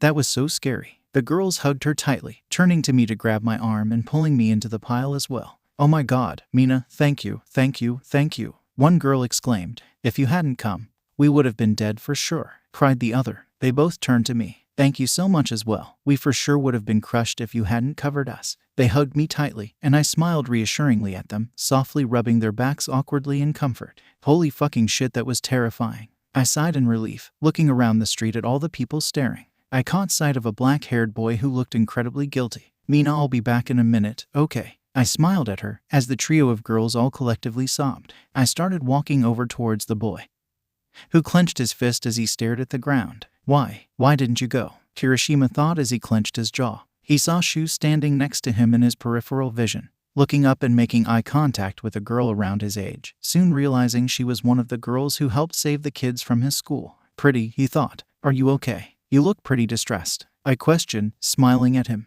Oh yeah, no, I'm fine. I was just annoyed at myself for not jumping in to help, he said, trying to avoid eye contact. He felt ashamed, especially now. He felt my hand on his shoulder, looking back to see a comforting smile on my face. Don't dwell on it. It was a pretty scary situation. I was frozen in place too until my friend grabbed my hand and started running. Aha. There's nothing wrong with being scared, you know. It's human nature. We fear not being strong enough to help, fear getting hurt. It's all normal. You don't have to feel bad. Even the top heroes are frozen in their fear sometimes. I thought of when everyone was frozen when Stain gave his speech. It doesn't make you any less strong or brave. He didn't know what to say to my words, a little confused. But I started to move away before he could reply, my face red. Sorry, that was completely random, my bag. It was nice to meet you though, I'll see you around. I waved and jogged towards Mina, who had finally collected herself. I was unaware of how conflicted I left the young soon-to-be hero. Do you still want to grab coffee? It could do you well to sit down for a while, I asked Mina, who still looked shaken. The other 2 girls had left already, not wanting to be anywhere near the scene any longer. She nodded. God, she looks so shaken. I will not stand for this. I gently grabbed her hand in mine, running my thumb over it. She looked at me gratefully, and we both walked towards the cafe, which was thankfully not too far. I ordered for both of us, guiding Mina to a booth in the corner of the cafe. She had brightened up a little but was still not okay. The waitress brought over our drinks, smiling at us both, a little concerned for my friend. I looked at Mina's arm, seeing a small gash which I assumed was from the rubble. Come here, I'll dress you wound. I pulled out some bandages, antiseptic and alcohol-free wipes which Hana had given me once I started training. Mina moved next to me holding out her arm for me. I cleaned the wound using a wipe, making sure no dirt was in the gash, then cleaned the surrounding skin with antiseptic, being careful not to get it in the wound. I looked up at Mina to see if she was in any pain. She looked at me smiling slightly. Mina was thankful that I was taking such care. Even though we had only met today, she liked you already. I softly pat the area dry using a clean cloth from my bag, grabbing the bandages. Being gentle, I wrapped the dressing around the wound and snipped it with scissors, pinning it in place. I looked into Mina's eyes. Make sure you change the bandage once a day so it doesn't get infected. I trailed off, getting slightly lost in her eyes. She is so damn pretty, goddamn. Seriously, thank fuck women exist. I coughed into my fist, slightly moving away, and started drinking my coffee. Mina sat up straight, moving to grab hers. We both quickly started talking again. I was just happy Mina had brightened up again. 𝗏𝑘𝑦 and I walked together to Hana's gym for a training session. We had been progressing nicely, getting stronger according to my mom,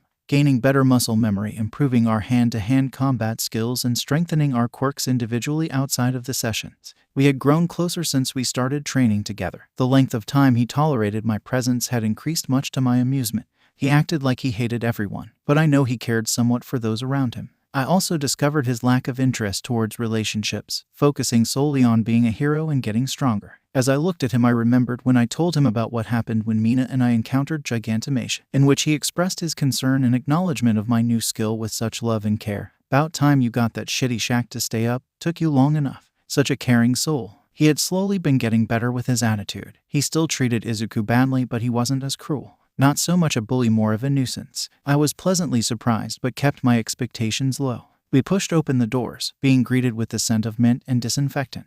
My mom was a bit of a germaphobe, which brought such pleasant memories of when I would come home covered in dirt after playing in the forest. We went our separate ways into the changing rooms, placing my stuff in a locker and changing into my training gear. Maybe I should grab some boba after this, or I could go to a cafe nearby to study. I do need to work on some things. Finishing tying my shoelaces, I started towards one of the training rooms. When I entered, I saw Hana running through a workout plan with 𝗏𝑘𝑦. When she saw me, she grinned and clapped her hands together. Right, let's get started, shall we? I'll talk to you more about the regiment later, Katsuki. She slapped a hand against his back, walking into the center of the room. Okay, since in the last session I sparred with you both individually, today I want you to spar with each other. No quirks allowed. I want to see if you've learnt anything from my teachings. 𝗏𝑘𝑦 grumbled, walking into the middle of the mat. Well shit, let's see how this goes. At least I won't get imploded. I raised my arms in front of me with both hands in a fist, 𝗏𝑘𝑦 doing the same. 3, 2, 1, fight, Hana shouted. We both cautiously observed each other, waiting for the first strike. 𝗏𝑘𝑦 lunged forward. I stepped slightly to the left, grabbing his arm and twisting it above my head. Both of us ending up on the opposite side we started. I went to throw a left hook, 𝗏𝑘𝑦 crouching down to dodge. I gave a jab with my right hand, 𝗏𝑘𝑦 blocking it, maneuvering his hands to grab my arm, moving his right arm to elbow my face. I blocked it with my left hand, but he quickly pulled that arm down and then swiftly pushed my head down with his left arm, sweeping my leg beneath me. It quickly pinned my arms behind me, pressing a knee in the center of my back. Jesus fuck, that hurt. 1, 2, 3, 𝗏𝑘𝑦 wins. Hana clapped, telling us to take a quick water break. After drinking some water, the sparring continued in turns for another hour, before Hana said to do some stretches before leaving. I sat pressing my legs in a diamond shape, placing my hands on my feet, lying down as far as I could. 𝗏𝑘𝑦's feet entered my vision, prompting me to look. I raised a brow in question, and he grumbled. You're improving, but some of your moves are predictable after a while. You should try to work on switching things up once in a while to prevent people from creating targeted strategies against you. It gives them an unfair advantage, he explained, wiping the sweat off his neck with a towel. I chuckled. Says the guy who's known for using a right hook as his starting attack. I gave him a playful look, but internally took note of his advice. He grumbled when Hana called him over to continue their previous conversation. Shoving his hand into his pocket, he walked over. He walks so fucking weird, dude. My guy, your pelvis enters the room before you do. And that posture is so gonna give you chronic back problems when you get older. I saw my phone light up on the bench from a random YouTube notification. The time reads 6:37 p.m. Damn, it's getting late. I grabbed my things, waving bye to Hana and 𝗏𝑘𝑦, the latter subtly giving me the middle finger while smirking. This bitch. I returned the gesture while sticking my tongue out. I dropped off my things at home and put on a jacket, deciding to go for a run. Well, after Iki made me have something to eat first. You need to fuel that growing body of yours, sweetie. You wouldn't want all the hard work you put in to not pay off because you aren't getting enough nutrients. I put in my earbuds, deciding to go through the nearby park. It was a very peaceful evening, the sun beginning to set, creating a lovely backdrop for my activity. That was one thing that never changed. Despite being in a new world with all its unique features, the sunset always remained beautiful. As weird as it sounds, it felt reassuring. The sunset felt like a comforting blanket that would never leave me. I ended up sitting on the beach, enjoying the sound of the waves peacefully rolling in. I felt my phone buzz, seeing a message from Hana. Strong woman lesser than 3. Here's the video of the sparring session earlier. 20. I know you asked me to record it for you. Don't stay out too late. X read 7:48 p.m. Thanks mom lesser than 3. I'll be home soon. 20 read 7:50 p.m. I put my phone in my pocket, taking a final look at the ocean before beginning the journey back home. You messaged Hawks as you took a study break. You had promised to send him the sparring video since he wanted to see your progress for some reason. Weird bird. You also needed to sort out the details for your hangout. Since the first time you had hung out at his apartment, it became a tradition once every fortnight. Birdie, are you still coming over tonight? No last-minute emergency come up. Read 4:32 p.m. Yep, I'm still coming over, Birdie, as long as you kept your promise of buying me baking ingredients. Read 4:33 p.m. Birdie, of course, how could I forget after the last time? Your disappointment at me not having the stuff to make brownies was so heartbreaking. Read 4:35 p.m. Fuck yeah, let's go. Oh, also before I forget, here's the sparring vid. I need to go, but I'll talk to you later. X read 4:38 p.m. Hawks chuckled, turning his phone sideways to watch the video. He was curious about how my training was going. He had been helping me strengthen my quirk, leaving the physical aspect in my mother's diligent hands. He silently took notes on my form, impressed with my quick progression. A few months ago I didn't know where to begin when sparring. He was proud of his co. However, he did not like the feeling in his chest at the sight of my sparring partner pinning me down. He knew it was one of your friends from our conversations, but he still did not like it, not one bit. Suddenly he had another reason to look forward to seeing later. I knocked harshly on the door of Hawk's apartment. Open up, bird brain, it's fucking freezing out here, I called, wanting to get out of the cold corridor. The door opened and I pushed inside before Hawks could greet me. He chuckled, shutting the door as I took off my shoes. No wonder you're cold. You're only wearing a t-shirt and joggers. Why aren't you wearing a jumper? You'll catch a cold if you aren't more careful. He gently scolded me, walking towards his bedroom to grab a hoodie. Yeah, whatever, Mom. It wasn't that cold until the wind picked up, I explained myself as I sat down at the kitchen island, smiling when I saw the baking ingredients set out neatly on the counter. Hawks appeared behind me, admiring the smile on my face, gaining one himself. He shoved the hoodie into my arms. Here, put this on. I don't want you getting sick on me, Co. He smiled down at me. I smiled at him gratefully, pulling the hoodie over my head. It was a little oversized, which Hawks reveled in. The young hero cooed at me. Don't you look adorable, aha. Okay, stop glaring at me. How about we start baking, He started pushing me over towards the ingredients, hoping to calm my anger. I grumbled, rolling my sleeves up to keep them out of the way. I started by cutting the butter into small cubes and tipping the cubes into a medium bowl. I then broke a bar of dark chocolate into small pieces and dropped them into the bowl. Hawks came up behind me, wrapping his arms around me as I worked. Affection was pretty normal between the two of us now. He rested his chin on my head, enjoying the smell of my hair. Maneuvering around the kitchen with Hawks attached to me, I filled a small saucepan about a quarter full with hot water, setting the bowl of butter and chocolate on top, making sure it didn't touch the water. Putting it over low heat, I waited until the butter and chocolate had fully melted, stirring occasionally to mix them. Once they were combined, I removed the bowl from the pan, leaving the melted mixture to cool to room temperature. Could you preheat the oven for me, Birdie? I asked, looking up at him. He nodded, walking over to the oven. What temperature? 180°, please. He turned on the oven, coming back to resume his previous position, nudging his head into my head, watching me closely as I lined a tin with baking parchment.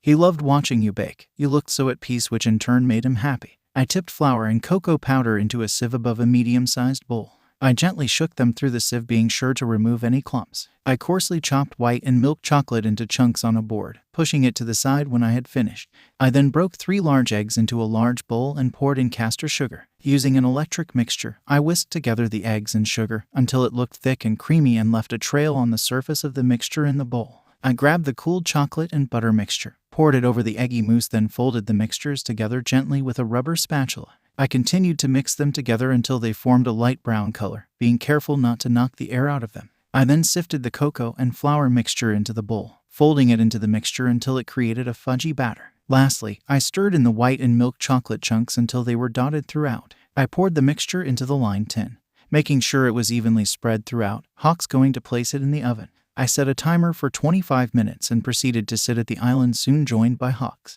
He took a strand of my hair, twirling it between his fingers. I watched the video. You're improving well. I'm impressed, Co. He smiled at me before donning a slightly more serious expression. However, you need to be more aware of your opponent. The slightest hesitation can be taken advantage of extremely easily. I nodded. He grinned at me. Also, your sparring partner. He's that friend you mentioned, right? Bakugo was it? Oh yeah, you're right, We've known each other since we were kids. Hawks tried not to look too jealous as you talked about your childhood friend. He didn't understand the feeling in his chest, but he didn't like it. He listened to me talk until we heard the timer go off. I stood up, taking the brownies out of the oven. I cut them into squares after they had completely cooled. Hawks made up the sofa for the movie marathon we had planned to have. I bought over the brownies, setting them on the coffee table before settling into the sofa. Hawks plopped down next to me, wrapping an arm around me and pulling me into his side. I'm not sure why he's being so clingy today, but I'm not complaining. Your girl is touch-starved. I snuggled into him, making him smile. He handed me the remote, and I put on the Addams Family. About halfway into the movie, I began to drift off. It had been a long week, which left my energy stores depleted. When he felt a shift, Hawks looked down, being greeted by your sleeping face. He chuckled, turning the volume down on the TV. He softly ran his hands through your hair, admiring how peaceful you looked in his arms. Yeah, he didn't mind being jealous once in a while if this is what the result would be. He pulled a blanket around us, going back to watching the movie. Wow, what a huge villain, Izuku exclaimed as the pair of us made our way to school. 𝗀𝐻𝐸. Izuku and I heard the scream of the giant villain, running towards the scene. Slow down, Izu. Why the fuck are you suddenly so fast? I picked up the pace, chasing after my hero-obsessed friend. He slowed to grab my hand, going back to running. Passing by Backdraft, who was creating diversion signs with water, beginning to shove through the dense crowd, listening to the bustle going on around us. 𝐀𝐦 jumped in the air, moving slightly back from the villain. Whoa, a monster form. What a quirk. What's going on? They drove him into a wall, so he went berserk. I'm sorry, sir. A villain appeared out of nowhere and smashed the train. I don't know when I can get to work. You never realize how much disruption occurs with attacks that seem so meaningless compared to the main attacks in the manga. Whoa, go get him, 𝐀𝐦. I zoned back in on what Izuku was saying. We can't miss this fight. I need to see which hero is fighting. It could be a new one. Izuku rambled, nearly pulling my arm out of its socket, and he pushed through the crowd. I know he's a hero fanatic, but I keep forgetting how annoying it can get. He makes time for my interests. Fuck, that hurt. Izuku finally stopped pulling me when we reached the barricades as I rubbed where some asshole elbowed me. Phew, who's fighting? Izuku asked, grinning as he watched the fight unfold. I looked up, seeing 𝐀𝐸 landing on the canopy covering the train platform, preparing an attack. You're charged with unlawful use of power during commuting hours, as well as battery and robbery. 𝐀𝐸 started taking a step back. Stand down, you big lump of evil. Excited shouts and the sound of fangirls filled the air. Izuku started to ramble beside me, catching the attention of one of the guys standing beside us. It's 𝐀𝐸 of the woods. So this is that kid whose star is rising. Izuku, we're kids. Whoa, you sure love providing exposition. You a hero otaku? The guy asked, embarrassing Izuku, who stumbled out an awkward laugh. I giggled, looking back at the fight, and commenting on my astute observation out loud. He's fit, sorry not sorry. I shrugged my shoulders, wiggling my eyebrows at Izuku, who looked slightly concerned. He's 27. Izuku said slowly, concerned for me. I shrugged. So, he's pretty cool, plus you're obsessed with a guy who's 49. Izuku grumbled, going back to fanning over the action. I count that as a win. Here's your punishment, 𝐀𝐸 said, growing multiple branches out of his right arm. Show us your best move, tree guy. The random guy shouts beside us. Here it comes. His ultimate preemptive strike. Izuku exclaims beside me, pointing forward. I look back, excited to see the battle in real life. Seeing the action in real life is so much cooler than in the show or manga. Lacquer prison. Izuku and 𝐀𝐸 shout at the same time, branches shooting towards the villain. Then all of a sudden, Canyon, shouts Mount Lady as she kicks the villain into a building. 𝐀𝐸 stood there frozen mid-attack, confused. I hear clicking beside me, turning to see a bunch of paparazzi taking photos of Mount Lazy bent over, murmuring money shot. Fucking creeps. Always good to see people are as perverted as ever in every universe. This villain really suits my formal debut. My name is Mount Lady. A pleasure to meet you, and leave the rest to me. Please don't butt in, she announced, staying bent over while looking at the crowd, muttering the last bit under her breath. Izuku and I waited in the crowd with him pulling out his notebook as I watched Mount Lady wave to the cameras and reporters, but looking closely behind her I could see 𝐀𝐸 looking defeated on his knees. Poor guy, probably embarrassed. My attention was drawn to Izuku as he startled to ramble whilst writing in one of his notebooks. Gigantification, As a quirk, it's fairly likely to attract attention and popularity. But isn't it also somewhat limiting, since it'd be easier to inadvertently damage the city while on the job? Of course, that'd be moot if one could control one's size. He scribbled as he spilled out word vomit. Jealous of how smart he is. He has insanely good observational skills. Like if he never got a quirk, he could have done amazing in one of UAS business courses. The guy from before laughs, commenting on Izuku's antics. You taking notes? Aiming to be a hero, huh? Nice. Good luck, kid. Izuku looked up startled, before grinning at the man. Yes, sir. I'll do my best, he replies, turning towards me when I placed a hand on his shoulder. We're gonna be late. Let's go. I want to grab a coffee before we go. I adjusted the straps on my back as we walked into the nearest convenience store, hurrying to school. I silently drank my coffee as the class caused chaos around me. I can confidently say I did not miss noisy classrooms. Sighing, I looked at Byakugo, who had his feet on the desk pretending to listen to his goons talk. He met my gaze, raising his eyebrows. The fuck do you want? His expression suggested. I chucked a bottle of cola at him, which he caught with ease. The teacher called everyone's attention to the front of the room. Come on, class. You're middle school seniors. It's time you started thinking seriously about your futures. Been doing that since I was 4. Teach. Izuku briefly looked up from his note-taking. Not happy to be in the class. It wasn't so bad, but his classmates enjoyed using him as the butt of the joke. The teacher picked up a pile of papers. I'll be handing out printouts on your desired life course. He proceeded to throw the stack into the air. But you all want to be heroes, don't you? The class exploded as everyone started showing off their quirks. Only me, Byakugo, and Izuku sat silent.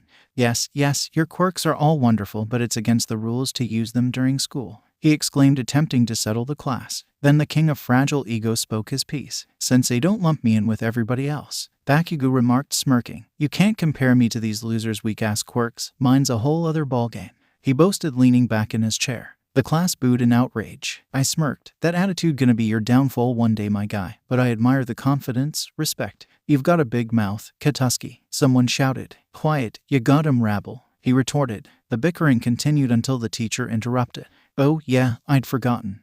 Byakugo's shooting for UA High, isn't he? The entire class looked slightly intimidated, disbelief quickly spreading. You mean that national level academy? Isn't its entrance exams difficulty rating as high as 79? Someone exclaimed. Yeah, and it's hyper-competitive to get in, right? Izuku buried his head in his arms, wanting to go invisible and avoid this discussion.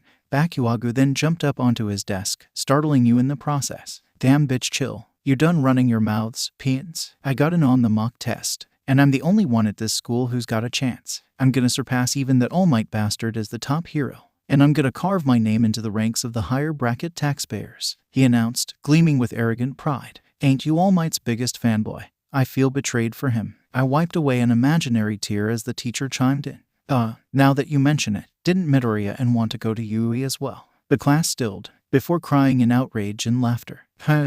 Midoriya, there's no way. If the only thing you can do is study, then heroics is a pipe dream. I could see getting in, but I doubt anyone could get in easily. Thanks, I think. There's no rule against it or anything. Sure, there's no precedent, but eat shit, Deku. Byakugo immediately went to interrogate Izuku, since he already knew of my plans, having previously stated I would make a good sidekick. He set off an explosion in the air which startled both me and Izuku. Forget having a weak-ass quirk. You don't even have a fucking quirk, so where do you get off putting yourself on the same level as me? Hold on, that's not it. Hold on, Kakin. Izuku stumbled to defend himself. I stood up, putting a hand on Byakugo's shoulder, quickly drawing his attention. He snapped his head towards me. Katsuki, chill out for a second, yeah. Let Izuku explain himself before you kill him. You wouldn't want to damage your rep already, right? I advised, giving him a stern look. He grumbled, before turning to Izuku and signaling him to talk. I moved over to help Izuku stand up as he hurriedly rambled out his reasons. It's not as though I'm trying to compete with you. I wouldn't dream of it. I mean it. It's just that I've looked to be a hero since I was super young. And he glanced at you, and you gave him a small smile. You never know till you try, he finished, standing a little more confident with my hand on his shoulder. Byakugo glowered at Izuku before replying. Yeah, whatever, the exam's hopeless for you anyway. You'll die before the exam even starts. Just cut your losses now. Some people snickered and I sent a sharp glare around the room. I swear these assholes are gonna feel my wrath. Katsuki, you don't need to be such a dick about it, you know. If you want to tell Izuku you're scared he'll get hurt in the exam, then just say that. Don't put him down. And besides, there are plenty of other courses UE offers that Izuku would completely excel in. I'm sure you of all people know that. I smiled at Byakugo, who gave me a soft glare in return. Shoving his hands in his pockets, he went back to his seat and the class continued. After class, I told Izuku I'd wait for him outside the door. I wanted to leave him alone with Byakugo to see if the prick's attitude had improved or not. Inside the classroom, Izuku scrolled through the news on his phone as he packed his bag. Today's incident made the top of Yahoo News. He moved to put his notebook in his bag before it was snatched out of his hand. He looked up, startled to be greeted by an annoyed Bakugo. "We're not done yet, Deku. What's that, Katsuki? For my future. Haha, for real. Got him, Midoriya. Give that back, it's mine," Izuku exclaimed, letting out a weak scream of shock as Bakugo blew up the notebook a bit, before chucking it out the window as he started a monologue. "You know what they say about all the top heroes? What they had in common? They could all say this about their school years. I came from an average municipal middle school, and I was the first, the only, and I want to make sure the term 𝗍𝐸 graduate maintains the same level of gravitas. I'm a perfectionist by nature, you see. So petty." Bakugo moved over to place a hand on Izuku's shoulder, squeezing a little too hard. "So what I'm saying is forget about 𝗍𝐸, little nerd." He let go and walked towards the door with his goons snickering and making snide comments as Izuku shook with anger. Oh man, as usual, he can't talk back. Just leave him. He's such a sad sack that even now he's a senior, he still can't face reality. Bakugo stopped to seemingly say his final piece, not seeing me standing outside the door listening. "You know, isn't wrong. 𝗍𝐸 does offer other courses, so you should apply for one of those or give up on 𝗍𝐸 and being a hero altogether. Yeah." Bakugo walked out the door, jumping a little when he saw me. "I had a slightly happy look on your face for some reason." He huffed and continued walking down out of school. I walked into the classroom, giving Izuku a hug to which he held on tightly. "Well, at least Katsuki got a little better. Still a dick. Let's go get your notebook." "Okay." Izuku nodded, grabbing his bag and holding my hand tightly. I looked for the notebook, finding it in the water. I chuckled, grabbing it. "Hey, that's not fish food. Let go." The fish quickly let go, happily swimming around my hand. I handed the book to Izuku, who looked upset. "I know I probably can't comfort you right now, Izu, but what I said all those years ago still stands." I grabbed one of his hands in mine. "You can still get into 𝗍𝐸 and be the most amazing hero ever. And if not that, then you'll be the most famous businessman in the game. I know you're destined for greatness, Izuku. Trust me on this. Believe in yourself." I squeezed his hand and he looked at me appreciatively. We both walked together until I made an excuse to leave. I'm gonna let him handle the All Might stuff on his own. He can choose to tell me about it if he wants. I decided to go to the game store in the meantime. I had heard they had this new game in stock and said to Hawks I would pick it up for him if I saw it.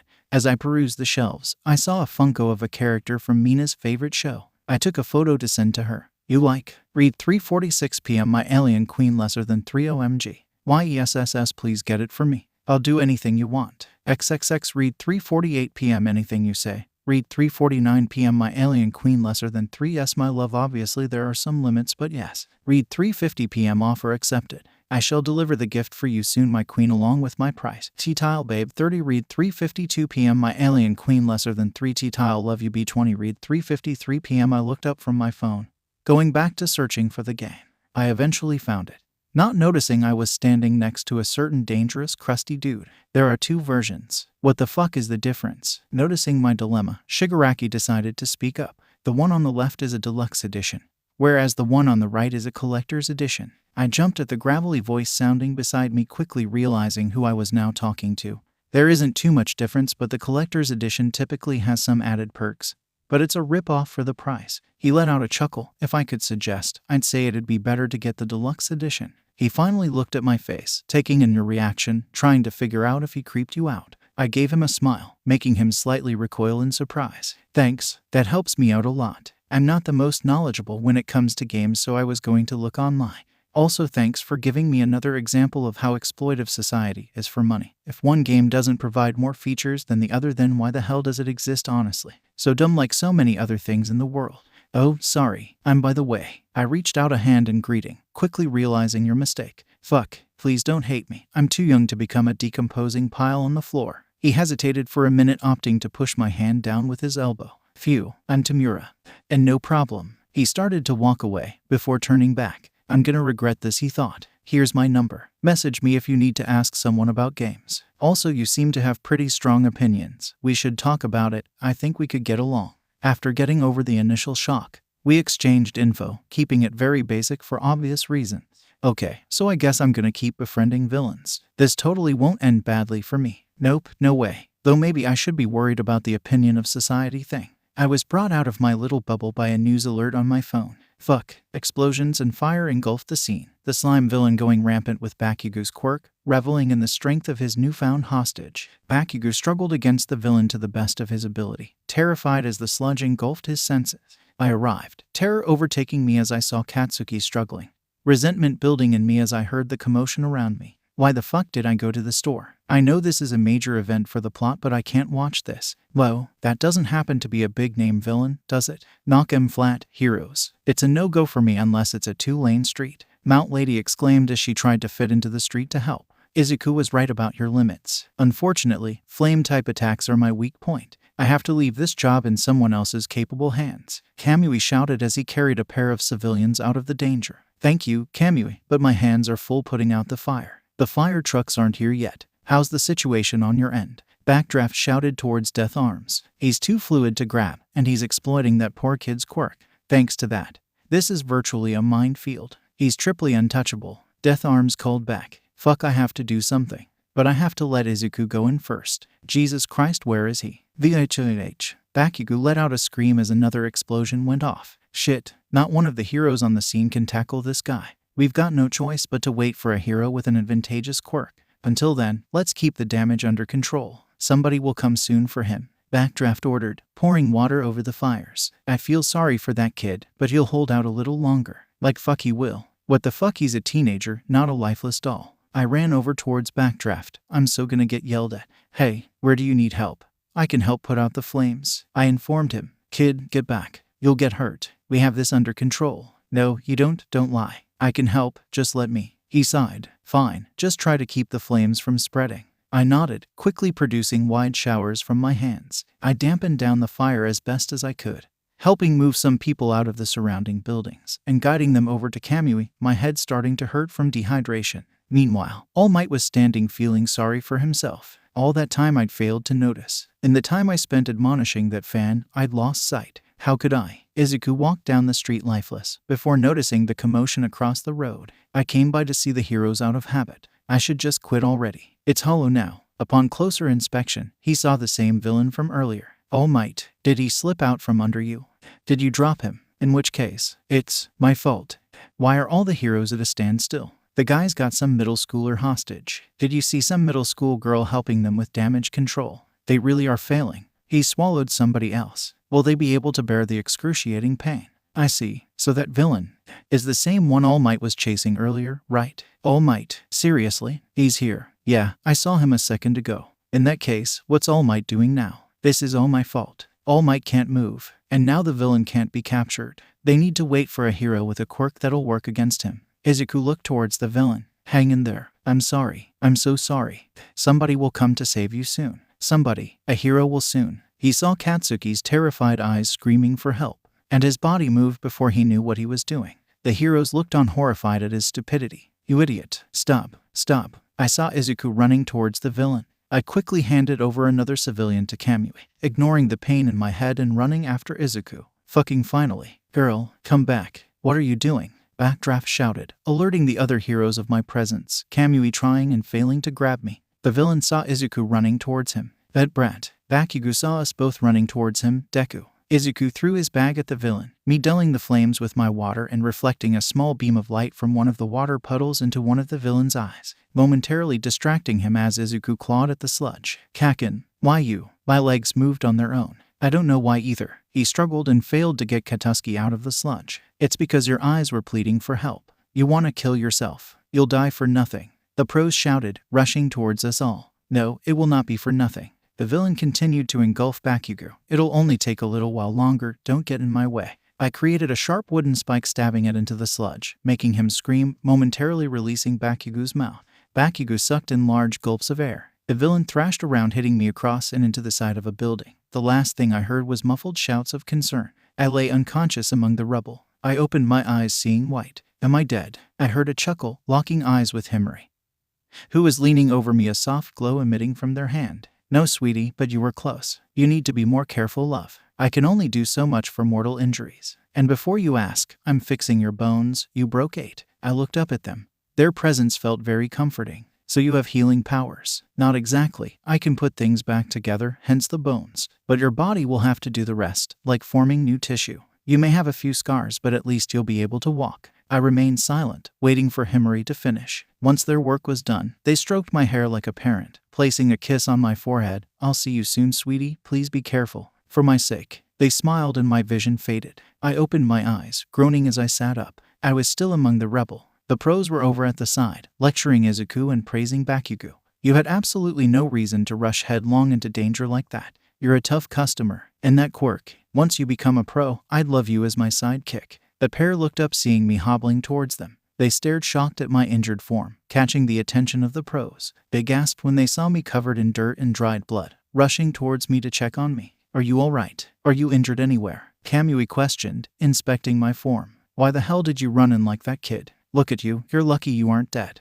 Backdraft lectured, trying to usher me to the ambulance. The paramedics confirmed me to be relatively okay, but I would have a few large bruises. After confirming I was okay, Backdraft reached out to shake my hand. Thank you for your help with the damage control, you really helped. 𝐀𝐦 walked over as well. And thanks for the help with the civilians, kid. Whenever you're doing internships, consider coming to my agency. I nodded, still processing everything. I sat for a few minutes looking at my limbs, wondering what Himari had healed. Looking up when I heard another set of feet approaching. I made eye contact with Bakugo. Before I could greet him, he hit me upside the head. What the fuck? He pulled me into his arms before I could finish the sentence. You're still such a fucking idiot. I heard my phone buzz as I worked on my homework. My mums had not been pleased when I came home, especially after seeing what had happened on the news. I was under house arrest for 2 weeks so I wouldn't aggravate any hidden injuries. 𝐻𝐻 wanted the check and I saw what happened with the sludge villain earlier. Are you alright, kid? Read 6:37 p.m. I'm alright now. No serious injuries. Read 6:38 p.m. 𝐻𝐻 good. Read 6:39 p.m. How's the cat?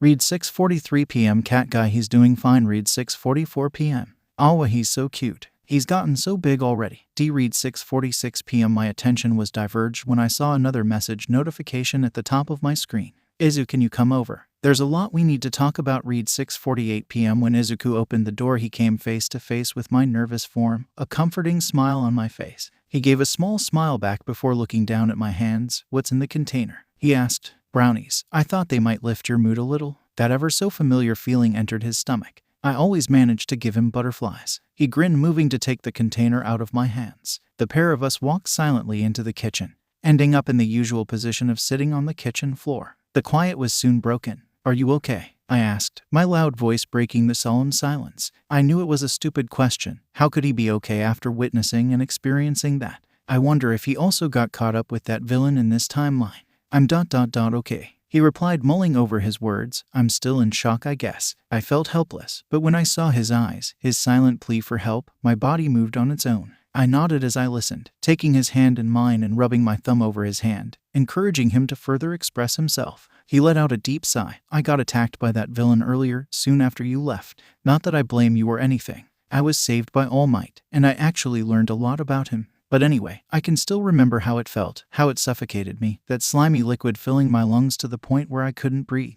All my senses flooded and I was powerless to do anything. 𝐻𝐻 was seriously brave, having the strength to even attempt to resist. He's insane. I hugged my other arm around him, running my fingers through his hair. It just ... it validates those dark voices in the back of my mind that call me worthless, useless, that I'd be better off dead rather than burdening this world. And to add on to that, it was my fault that the villain was able to attack 𝐻𝐻 in the first place. He buried his head in my shoulder. Do you want to hear my opinion on it? I asked, continuing only when he nodded. I understand what you mean, Izu, but I'll tell you now, you are not a burden. Sometimes we can't help but feed into our more morbid thoughts, but we shouldn't entertain them too much. It's difficult. I'm guilty of it as well, but we just have to keep pushing through our struggles, 1 day, 1 hour, 1 minute at a time. I set my head on top of his, comforting him to the best of my ability. Life can be tricky, which can lead to troubling situations. While we need to try our hardest to push through things, sometimes we need help.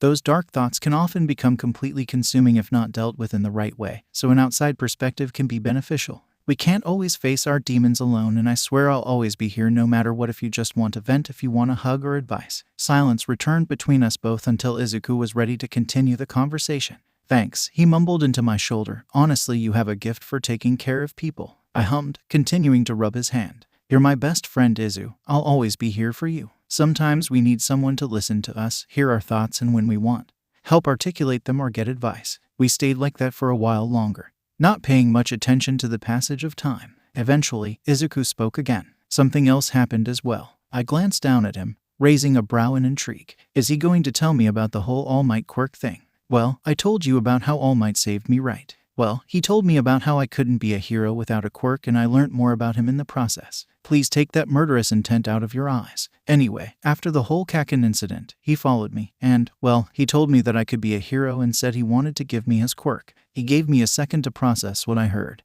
though I were actually trying to come up with a fake reaction. Give you his quirk? Oh well, yeah, he can pass his quirk down. He's actually the 8th user. It's called One for All. I nodded, a smile covering my face. I'm happy for you, 𝐬𝐬. Getting the number 1 hero's quirk. Pretty impressive. Is he going to be training you himself? Yeah, he is. Good. You're always welcome to come train with me and Mum if you want. She's always happy to have more clients. He nodded and we both moved to the couch, him pulling one of his notebooks out of thin air. He continued to explain what All Might had told him, writing out all he knew of a fresh page. You train right. I nodded. Well, what would I need exactly? What should I eat? He said if I don't train my body enough it'll explode if I take on One for All now. He rambled. I let out a small laugh. Right, relax 𝐬𝐬. I'm sure All Might is going to draft up a plan for you himself, but I'll talk to my mum about it. I don't do intense training, but I'll be starting to in preparation for the entrance exam, so I'll share whatever I learn with you. He nodded, scribbling down some random notes on the page. 𝐬𝐬, he looked up at me. Do you want to watch a movie? It could do you good to relax a little. He smiled, putting his notebook away and going to grab some blankets from the hall cupboard.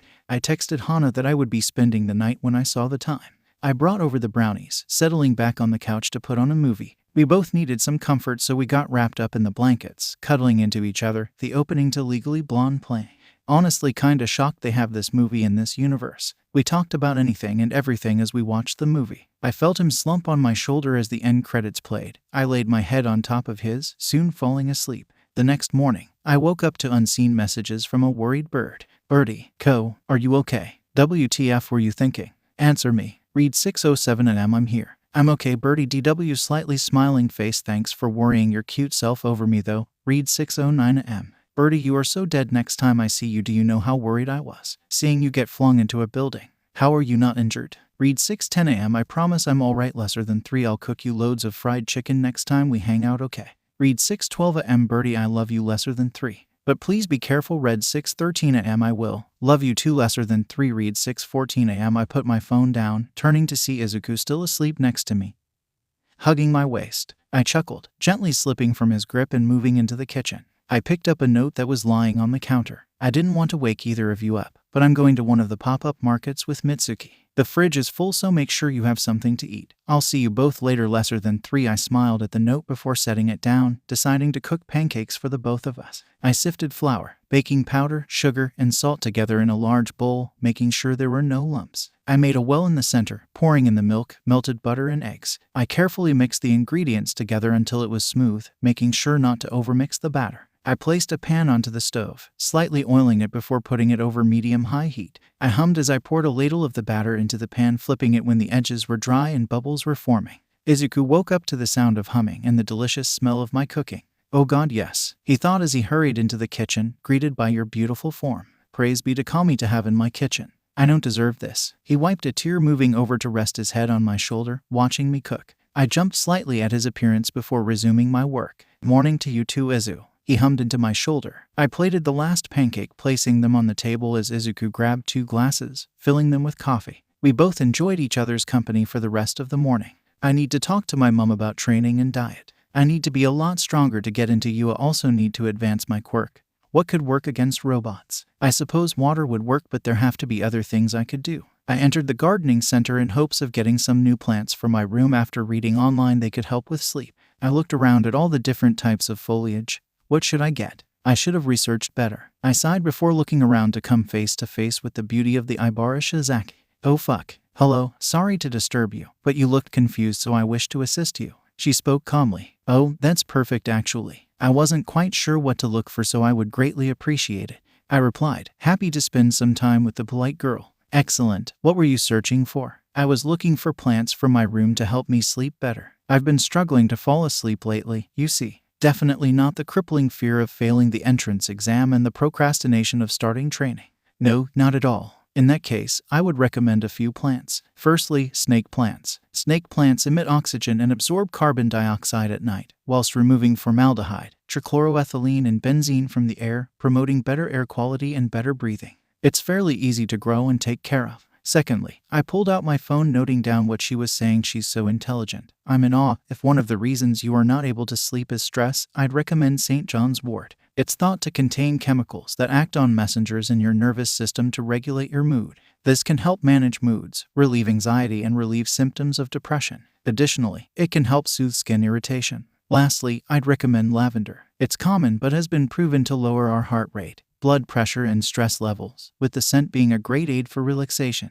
She smiled at me as I finished noting down everything she said. Thank you so much. I'm Suzuki, by the way. Sorry I didn't introduce myself sooner. I put my hand out for her to shake, which she gladly did. I'm 𝐼𝐼 𝐍𝐴𝐵. It was a pleasure meeting you. It feels incredible having someone to exchange knowledge with. We both continued to discuss different plants as I grabbed the plants she had recommended, the conversation eventually leading towards quirks. My quirk is vines, but I'm sure that is obvious. She motioned towards her hair, making me let out a small laugh. I am able to lengthen and manipulate the vines, allowing me to go on the offensive and defensive. I can also detach them at will. The vines will grow back, provided I give my hair proper sunlight and water, much like a plant. I nodded, highly interested. We should train together sometime. My quirk is somewhat similar. I possess nature, which includes plants, water, and light. Currently, I am able to grow a small range of plants and manipulate their movement, the same as you. I can create makeshift objects from wood and recently mastered making a makeshift shelter. I can also make a puny laser pointer and can water my plants. Like you, I also need to keep myself well hydrated. Sorry if I went on a little there, got a little excited.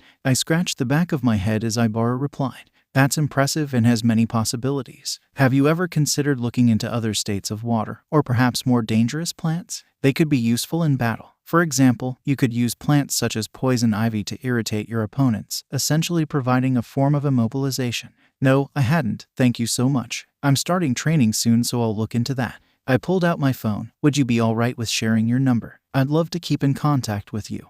And I'd appreciate it if you could share any other plants you'd recommend owning. I smiled as she gently took my phone, typing her number in. It would be my pleasure. I must get going, but it was lovely meeting you, Miss Suzuki. Is fine. I don't care much for honorifics among peers. She nodded. Then, please call me 𝐼𝐼. Farewell, do keep contact. And with that, she left. Oh my god, I love her. More plant friends. Downing a few liters of water, I started the process of watering all my plants. Starting with the spider plant, I poked a finger in the soil. Topsoil feels dry. Watering time, baby. I made a light shower from my hand, carefully hydrating the plant. I looked at the plant calendar on my phone, seeing that it was time to water the succulents. I produced a small drizzle before reaching my aloe vera plant. I pulled out the pair of clean scissors from my plant care pouch, cutting 4 larger thick leaves from the base. After I cut the leaves and put them in a jar, the cut side facing down to let the oil drain out, I set a timer for 15 minutes, moving to pick up Becca, who had been circling my feet. Hello, sweetie, aren't you just adorable, being all needy? I cooed, petting her fur. The timer dinged and I set Becca down on the couch. Stay here, I'll be done soon and then I'm all yours. Taking one of the leaves out of the water, I placed the flat side down and used a sharp fillet knife to trim away the spines, keeping as close to the edge as possible. Flipping the leaf over, I trimmed the flat outer skin from the stalk, then the skin away from the other side, being careful as it gets trickier. I repeated the process with the remaining leaves and then rinsed the chunks of gel to remove any remaining oil. I took a clean container and placed the gel inside, closing it and writing the date on the lid, then put it in the fridge for storage. I suddenly got an idea, pulling out my phone to message a recent acquaintance. Good day, my liege, I have a proposition if you would be so kind as to hear it. Read 3:46 p.m. Krusty McDusty, I'm gonna regret this. What is it? Read 3:47 p.m. D. From our last encounter, I couldn't help but notice your skin. I was wondering if you would be interested in a possible remedy. Self-made, of course. Read 3:49 p.m. Krusty McDusty, that sounds seriously dodgy. Read 3:50 p.m. How dare you? My remedies are of the highest quality. Now would you prefer cream or gel? Read 3:52 p.m. Hello. Answer me. Read 3:55 p.m. Whoa. So cruel, and here I thought we were friends. Read 3:56 p.m. Krusty McDusty Cream. Read 3:57 p.m. Sir. Yes, sir. I'll update you when your order is ready. Read 3:58 p.m. Krusty McDusty, I won't be paying for it. Read 4:01 p.m. This bitch. I rolled my eyes, making a reminder in my phone to make that cream later on. Now, time to spend time with my baby. I hurried over to the couch to find the other cats had decided to join Becca. Group cuddles it is. I wrapped myself in a blanket, Becca and Raven occupying my lap, Sori curled around my neck and Mocha lying next to me. What perfect bliss. I started to cook dinner as Hana sat at the kitchen island, talking about her day. Now seemed like the perfect opportunity to talk to her about training. Mom, would you be able to make me a training and diet plan? I want to get stronger in preparation for entrance exams. I know it's 10 months away, but I want to be as strong as I can be for now at least. I heated the oven to 200 degrees Celsius as I waited for her reply. Of course, sweetheart. I'd be more than happy to do that. What are you wanting to focus on specifically? I'll be able to draw up a more effective plan if you give me a specific area, or I could do a general one. I tossed the peppers, courgettes, and red onion in a little oil in a large bowl as I thought over her words. I want to gain muscle all around my body, become physically stronger, and increase my endurance and overall stamina. I need to be at my optimum for this exam. I heated a frying pan over high heat and fried the vegetables in batches until tender. Okay, I can work with that. She started muttering to herself as 𝐸𝐻 came to join me. Will you be training your quirk as well? Hana questioned as I tossed the fried vegetables in a bowl with the chili, ground spices, and coriander, before tipping them back into the pan with a little oil and continuing to cook them. I'll be working on that in my own time with the help of Bird Brain and Cat, maybe even Izu, but we'll see. Izuku is trying out for UA as well, 𝐸𝐻 asked, pouring herself a cup of jasmine tea. I nodded. Yep, he is, and I couldn't be any prouder. In a wide saucepan, I heated a little oil and gently fried the chopped onion. Adding in the garlic, I cooked it for a minute. Then added the tomatoes and left it to cook, setting a timer for 20 minutes. Well, let him know my door is always open if he needs someone to train with or if he ever wants to use the equipment, Hana said, grinning at the smell of the dinner. Will do, I replied, turning to 𝐸𝐻. How was your day, Mom? She smiled softly at me. It wasn't too bad, honey bun, just a slow day really. The regulars came in. A large group of students came, and once school ended, so I can guess there are some exams coming up, she explained, Hana and I listening attentively. The timer went off and I returned to the pan. I divided the vegetables among the tortillas and rolled them up. Spooning a third of the sauce into an oven-proof dish, I put the tortillas on top, pouring the remaining sauce over them and scattering the top with the cheese. I placed them in the oven and set a timer for another 20 minutes. But I'll get that plan made up for you as soon as I can, sweetie, Hana said, and we all waited for dinner to be ready. The cats circled our feet, hoping to get some of the tasty food. I laughed, lifting Raven into my arms as I listened to my mother's talk. I looked at the plan Hana had drawn up for me. You'll be doing this for 5 to 6 weeks as foundation training. Then I'll give you a new plan as we increase in difficulty. You'll see the recommended diet on the other side of the sheet. I read the list. Exercise 2-3 times a week 1. Push-ups 2. Inverted barbell rows 3. Squats 4. Dips 5. Chin-ups 6. Calf raises 7. Oblique twists with bar 8. Crunches 9. Reverse crunches week 1. Perform 1-2 sets of 10 reps week 2. Perform 1-2 sets of 10-12 reps week 3. Performs 2-3 sets of 10-15 reps week 4. Perform 3-4 sets of as many reps as possible. Week 5. Perform 4 sets of as many reps as possible, but this week add lunges and pike push-ups. Week 6.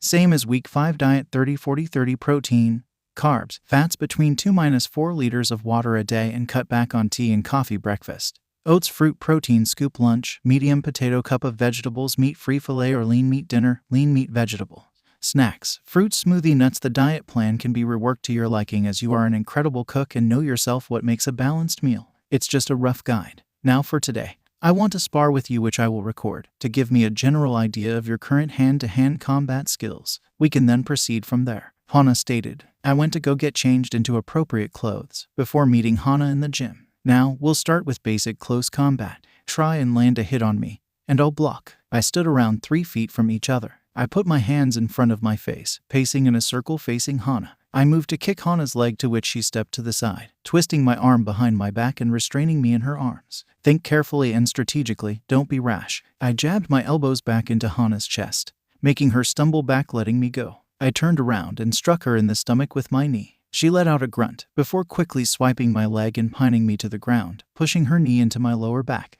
That was good, sweetie, you're at a good place. She got off my back, giving me a hand to grab. I stood up, going to grab water, cracking my neck. Always forget how damn strong she is, even without her quirk. She patted me on the back. Come on, let's start you on that training program. I let out a sigh. I regret this already. Explody bitch dumbass, what time are you coming over? Don't forget your stupid books this time, or the spices. Read 4:20 p.m. I'll be over at like 5. Chill out, cat, you can't rush perfection. Read 4:22 p.m. 𝐴𝑥 bitch perfection my ass don't be late. Read 4:25 p.m. Yes, Your Highness. Read 4:26 p.m. I grinned at my phone before setting it down to return to making my spice mix.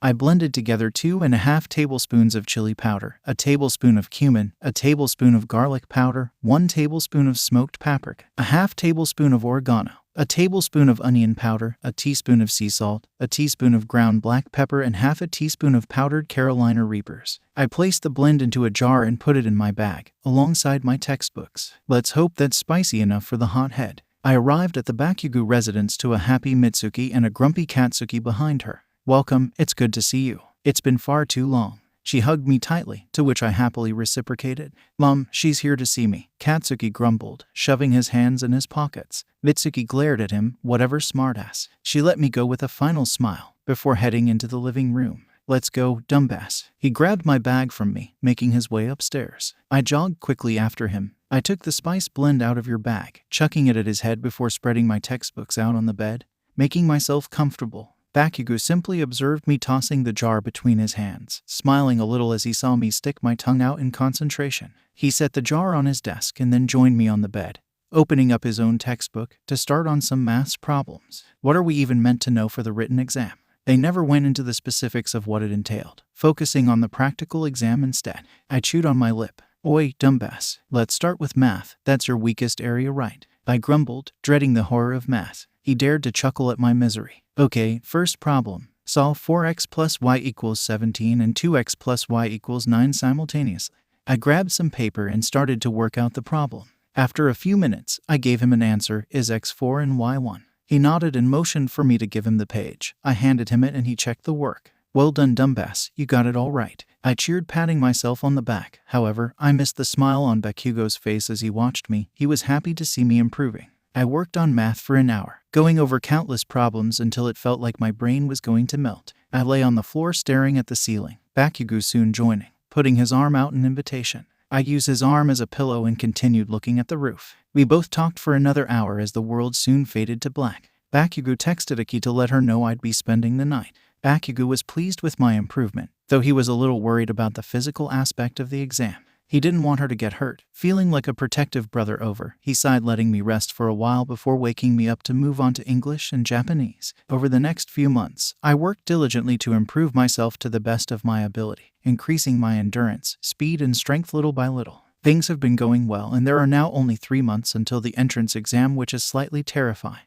I am currently heading to the park for a run with Izuku, and upon arrival, I waved to him and All Might, who was on a scooter. Izuku smiles happily when he sees me. Hey Izu, All Might, I greet them. Hey, you look great, you look so strong, he says after admiring me for a second with a small blush. I smile and pat his back. Thanks, so do you. I mean, I hardly recognize you these days, Izu. My little man is growing up. I wipe a fake tear and he rolls his eyes. I chuckle and look at All Might. All right, buddy, what's with the scooter? You're not that lazy, Mr. Number 1. He coughs into his fist bashfully. Oh well, you see, young he stammers, and I laugh, shaking my head. I'm teasing, come on, let's get going. I start jogging, All Might zooming ahead with a smile. Hey, not fair, Izuku yells, quickly catching up, and we run together for a while. Izuku is carrying some heavy rubbish on his shoulder, and slowly his pace struggles and he trips. I pause and crouch down next to him. You okay, buddy? I ask. Hey, what's the matter? There are only 3 months left. There's no way you'll make it at this rate, boy. All Might shouts at him while spitting blood, stopping his scooter. You want to quit? You want to take a day off, maybe get in some beauty sleep? Izuku pants heavily, his face on the ground. All Might notices his struggle with the word overwork, ringing in his head. I rub Izuku's back, sitting next to him on the ground, holding a water bottle for when he wants it. All Might sighs, speaking again. The aim to pass. American Dream Plan was supposed to get you to take stock of and adjust your athletic capabilities in time for the entrance exam. You're not following the plan, are you, kid? Izuku remains silent. Overdoing it just leads to negative results. Do you want to pass or not? He says, exasperated. Izuku creates a fist on the ground, starting to speak as he pushes himself up. I want to follow it. I do, but it's not enough to just pass the exam. He lifts his head a little higher. If I don't work a dozen times harder than everyone else, I'll stumble and fail. I want to be a hero like you. He lifts his head, tears streaming from his eyes. I want to be as strong as the strongest hero. He cries out. I rub his back, oh Izu. I help him up and hand him the water bottle. He looks at me appreciatively. All Might is quiet for a few moments before suddenly bursting into his hero form. Yuchiki, you really are obsessive. He appears beside Izuku. But you know something. I can't say I don't like it. I smile and sit Izuku on a bench, pulling out my aloe vera gel for his scrapes. Here, stay still. I promise this will help. He nods and smiles, letting me put it on, admiring the way the wind blows my hair slightly. All Might starts to speak again. All the same, young Midoriya, it's no good to be too impatient with your training. I understand where you're coming from now, though. No worry, this old man will revise the plan for you. You're not an old man, All Might, Izuku says with a worn-out look. Yes, he is. He's a walking skeleton, I say with a cheeky smile. All Might laughs and pats my back. We finish up our run and I head home for dinner. Later that night, I'm lying on my bed scrolling through my phone when a message from Shizaki pops up. I grin and open it. Green Queen ~3 hello. I found this lavender plant on sale and thought you might like it. Read 6:50 p.m. OMG, yes, I'd love it. Thank you so much, Shio ~33. Read 6:51 p.m. Green Queen ~3. It is no trouble. I shall drop it to your house at some stage within a few days. Read 6:53 p.m. Alright. Shio, I was wondering, do you know any irritating plants? Read 6:54 p.m. Green Queen ~3. Well, there are quite a few such common ones such as poison ivy or stinging nettle, or less known ones such as leadwort or ragweed. Please be careful if you're intending to make these XX. Read 6:58 p.m. Thank you, Shio. And don't worry, I'll be careful. Read 6:59 p.m. Green Queen ~3. No problem. Read 7 p.m. I put my phone by my side and grabbed my laptop, looking into all the plants Shizaki mentioned. Most of them stated avoid skin contact, but ragweed could also be an irritant due to airborne pollen.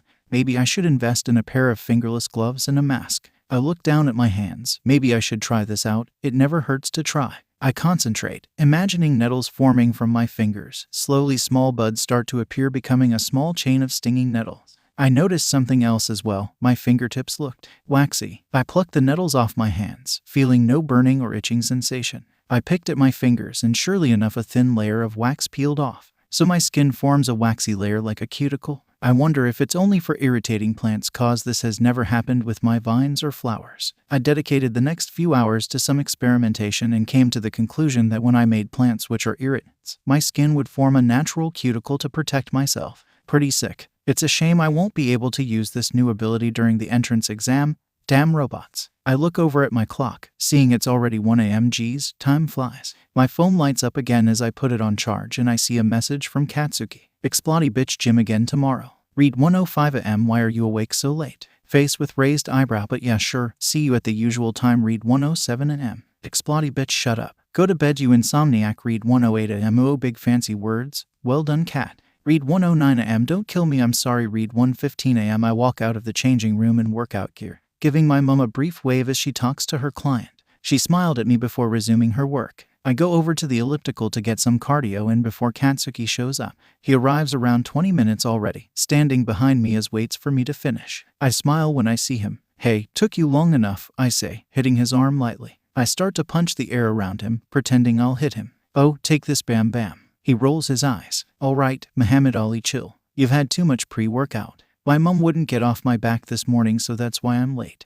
Come on, let's get started already. I nod. Following after him, he starts off with the bench press. I spot him, keeping a good distance as he starts his sets. The process continues as we go around the equipment that you need someone to spot for you. He punches my shoulder before going over to the chest press. I go over to the shoulder press, adjusting the weight to 40 pounds. I start my set, taking deep breaths and complete my reps slowly and steadily. We spend 2 hours in the gym before sitting on the floor next to each other and gossiping. So this lady just properly shoved in front of me in the line and looked at me as if I was the one who did something wrong.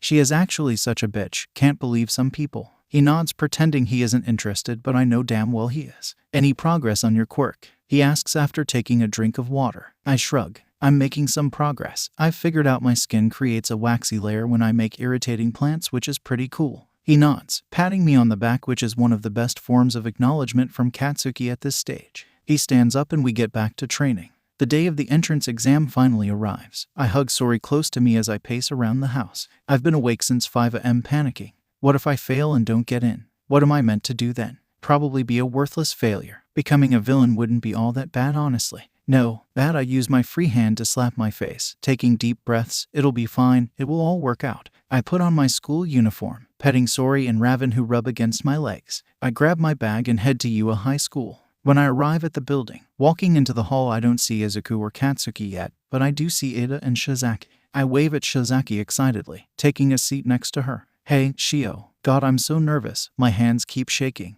I ramble to her. She smiles at me gently. She takes my hand in hers, rubbing it softly. It will be all right. You are incredibly intelligent and you have excellent physical strength. Your quirk has also come a long way. Trust me, you will do well. I feel my cheeks go a little red.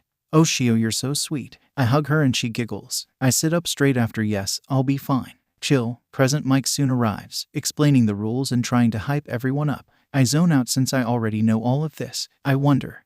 I've never experimented with different states of water yet. Maybe I can turn my water into ice. I snap out of it when Ada starts to shout. Excuse me, may I ask a question? On the handout, there are clearly 4 types of villains listed. Such an error would be the height of embarrassment for a top-tier National Academy of Yui's caliber. He shouts, standing completely straight. He is actually so entertaining I let out a quiet laugh at his attitude. The reason we are seated here today is because we seek guidance on the path to becoming model heroes. He turns his goody two-shoes wrath towards poor Izuku. Moreover, what's with you? Yeah, you curly-haired kid. He exclaims, pointing at Izuku, who freezes. Can't you sit still for a second? You're distracting. If you think Yui is some pleasure jaunt, then leave this place at once. Izuku mumbles an apology and shrinks in his seat. I glare at Ida. Mate, get that stick out of your ass, it ain't that serious. You're an even bigger distraction. I yell, before looking back at present Mike, who looks very flustered. Okay, settle down listeners. Thanks for the segue. Much appreciated. 𝐬𝐸 7111.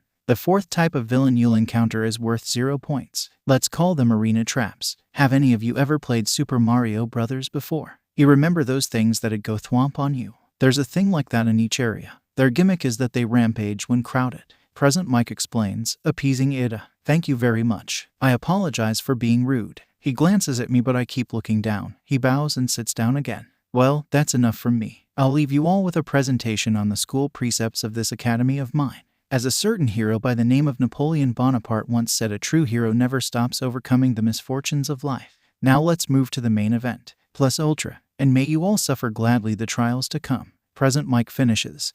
Suffer gladly the trials to come. Pretty ironic. We completed the written exam first, which wasn't so bad. The English section was pretty simple, but I struggled a little more with the Japanese. Maths was maths. Not terrific but not horrible. I'd say it actually went pretty well. I go to the lockers to get changed into my training clothes for the practical section of the exam.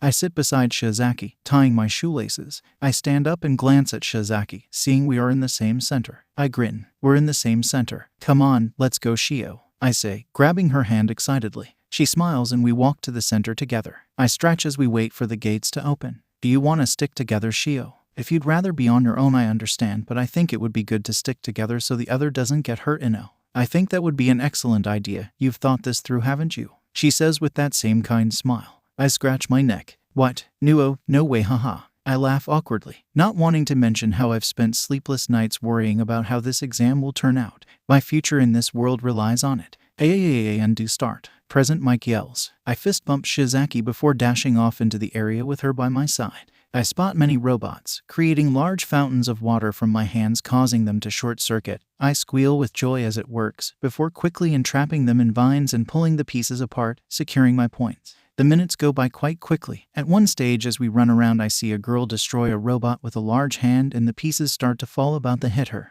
I yell, creating a wooden hut over her to protect her. 𝐲𝐶 uses her vines to grab the pieces in the air and throw them out of the way. We run over to her and help her up. Are you okay? Are you hurt anywhere? I ask worriedly, checking her body for injuries. I quickly realize it's Kendo. She shakes her head. I'm all right, thank you so much though. I was too caught up to even realize the debris was falling. I smile, then suddenly there's a loud rumbling on the ground. Everyone looks toward the sound, seeing a huge robot come around the corner. Shit, the 0-pointers really are fucking huge. I look at 𝐲𝐶 and Kendo, nodding. We run towards it, trying to stop it from crushing anyone. 𝐲𝐶 and I wrap vines around the base. I create gallons of water all over the ground, starting to feel lightheaded. My body starts to go cold as I become faint, and the water coming from my fingertips starts to freeze, momentarily stopping the robot.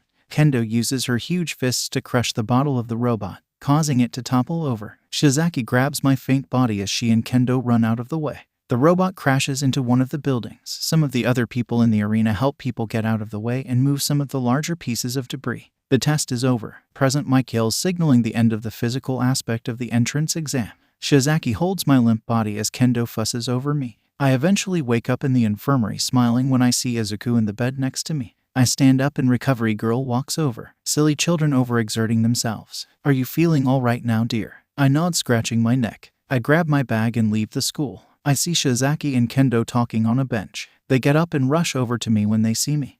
Are you okay? Shizaki asks. I nod with a smile and she pulls me into a tight hug. I was worried. I blush a little and hug her back. Kendo coughs with an awkward smile. Sorry, I never introduced myself. I'm Itsuka Kendo. I'm glad you're doing okay. I really appreciate what you did for me earlier. I shake my head. No, you don't have to thank me. Really. We all walk together for a while, getting to know each other better before going our separate ways after exchanging numbers with Kendo. I'm sitting on video call with Shigaraki the night before I'm meant to get my results. He's currently ranting about how itchy his skin is. Do you want to meet up at a park or some shit crusty so I can give you that cream? I ask, fed up listening to him complaining. He sighs and looks at me suspiciously before nodding. Fine, let's meet at that abandoned park just outside the city center, he says, scratching his neck. Donji, I like it. I'll see you in a bit. I hang up, grabbing my jacket and the container of cream. I question if I should bring a knife or some shit but decided against it.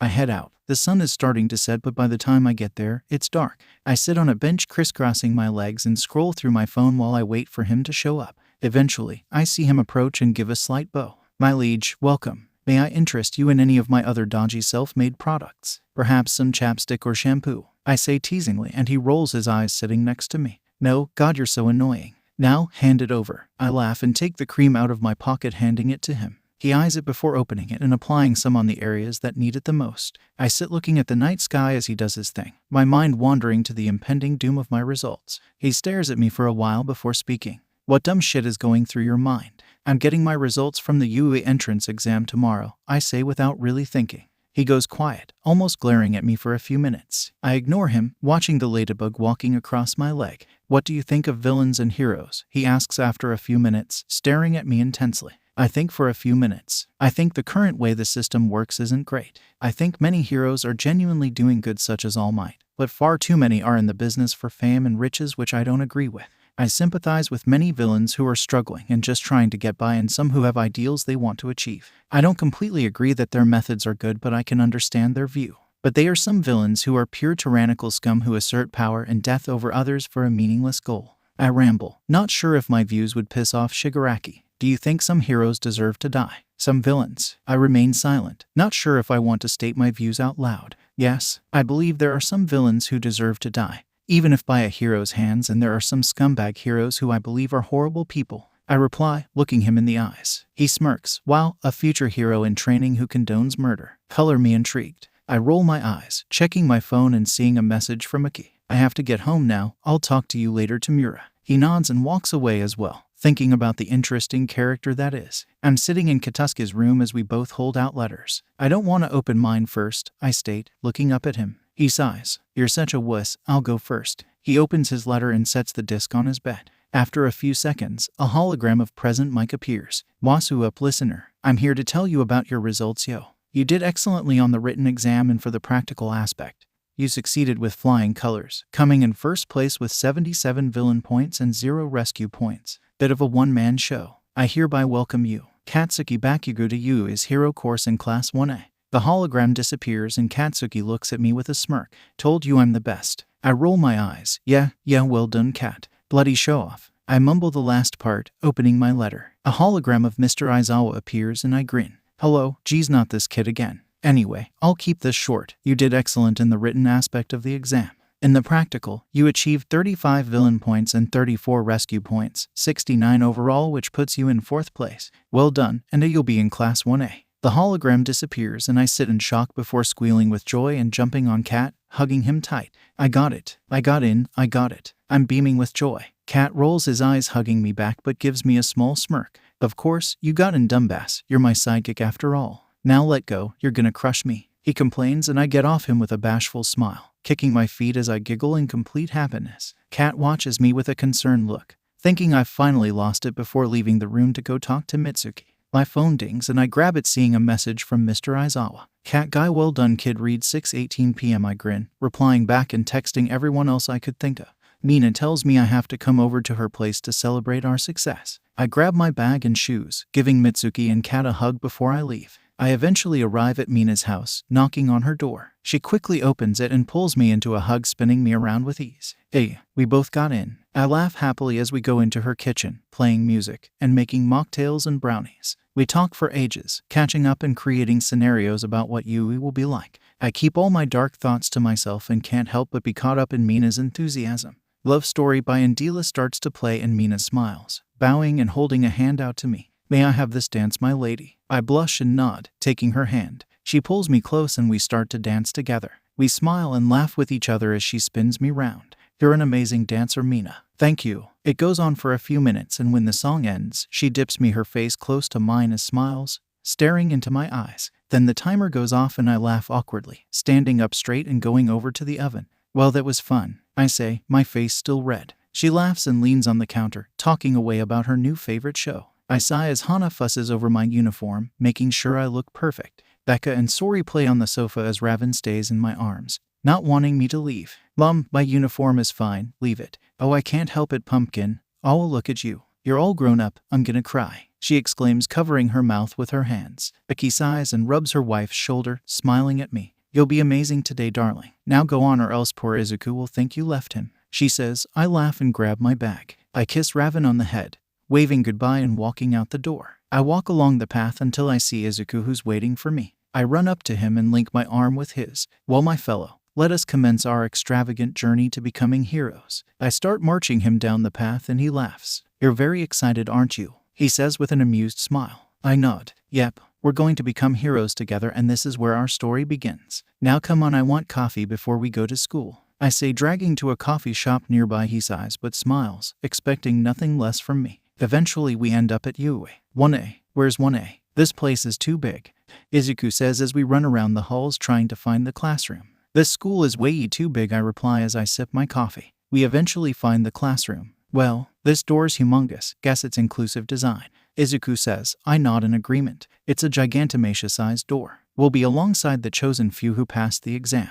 Yeah, we will. Let's just hope Kaken and that stuck-up guy end up in 1B. I'll be eternally grateful, he says as he opens the door. I smirk, knowing his bubble is about to burst. Don't put your legs on the desk. Don't you think that's disrespectful towards your classmates? Ida shouts, telling Katsuki off. No, as a matter of fact, I don't think so. Which middle school are you from anyway, you 2-bit extra? Katsuki replies. Just my luck, Izuku thinks. A private shahm. I'm from 𝐀𝐦 Junior High School. The name's 𝗀𝐻. Ida says politely. 𝐀𝐦. Well, aren't you an elite? Seems I've got a reason to fucking end you after all, Katsuki says with a smirk. What nerve. You want to be a hero, Ida exclaims. I smile, walking into the classroom and over to Katsuki. Now, Kat, relax. Remember, first impressions matter, he grumbles, pushing my arms off his shoulder. Ida notices Izuku and makes a beeline for the door. Hello, I'm 𝗀𝐻 from 𝐀𝐦, he starts, but Izuku interrupts him. Oh yeah, haha, I overheard.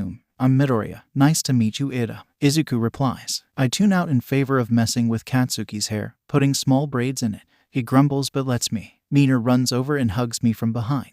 Hey, I grin and start talking to her, still messing with Katsuki's spikes. Soon we hear the deep, ominous voice of a yellow caterpillar. If you're gonna be hunting for buddies, do it elsewhere. This is the Department of Heroics, Mr. Aizawa says, drinking a yogurt pouch. Who the hell is this guy? The class thinks. I grin over at him with a smile. He sees me and I see him let out a sigh, which makes me laugh. It took you lot 8 seconds to quiet down. Life is short, kids. You're all lacking in common sense, our musty teacher comments as he emerges from his yellow cocoon. So he must be a pro hero too, huh? But I've never heard of him. He looks washed up, Izuku thinks to himself. I grin as Aizawa introduces himself. I'm your homeroom teacher, Aizawa Shouta. Pleasure meeting you, our homeroom teacher. Everyone thinks in complete disbelief. I chuckle. Do not be deceived by appearances, my dear classmates, for he is quite powerful. He is also a cat person. I wonder how that lovely kitty is doing now. I tune back in as he gets fully out of the sleeping bag, holding up the PE uniform. Wear these immediately, then shove off to the PE grounds. My classmates all grab their uniforms and head to the changing rooms. I linger behind, looking at Aizawa with a grin. He lets out a sigh before speaking. Yes, I'm your teacher, and yes, the cat is doing well. Now go get changed, he says before I can get a word in. I grin. You still haven't sent me any photos of him, I say cheekily. I'll get on that and watch the attitude. He holds the uniform out to me. I take it and head to get changed with my classmates. Everyone has already left the changing rooms by the time I get there. Geez, they change fast. I quickly change and leave, catching up to Mina and bumping shoulders with her. Can't believe we're here together, bubblegum, I say to her, smiling brightly. She laughs and wraps an arm around my shoulder. I know, right? Start of our journey to becoming the strongest heroes. We all shuffle out to the training field and I excuse myself to go stand next to Izuku, lightly tapping his shoulder, which causes him to jump and give me a soft glare. We line up in front of Aizawa, who introduces what we will be doing. A quirk apprehension test. The class exclaims in disbelief. I wince and rub my ear. That'll be something to get used to. What about the ceremony? And the guidance counselor meeting? Uraraka asks incredulously, being met with a blunt reply from Aizawa. If you want to be heroes, we don't have time for frilly niceties. He looks towards everyone. You all understand the school's reputation for freedom on campus. Well, that freedom goes for us senseis, too. Softball pitch, standing long jump, 50-meter dash, endurance running, grip strength test, sustained sideways jumps, upper body exercises, seated toe touch. These are all activities you know from middle school naturally. Physical tests where you were barred from using your quirks. The country still hasn't gotten around to standardizing those sorts of records or keeping track of average performance level. Well, that's negligence on the part of MEXT.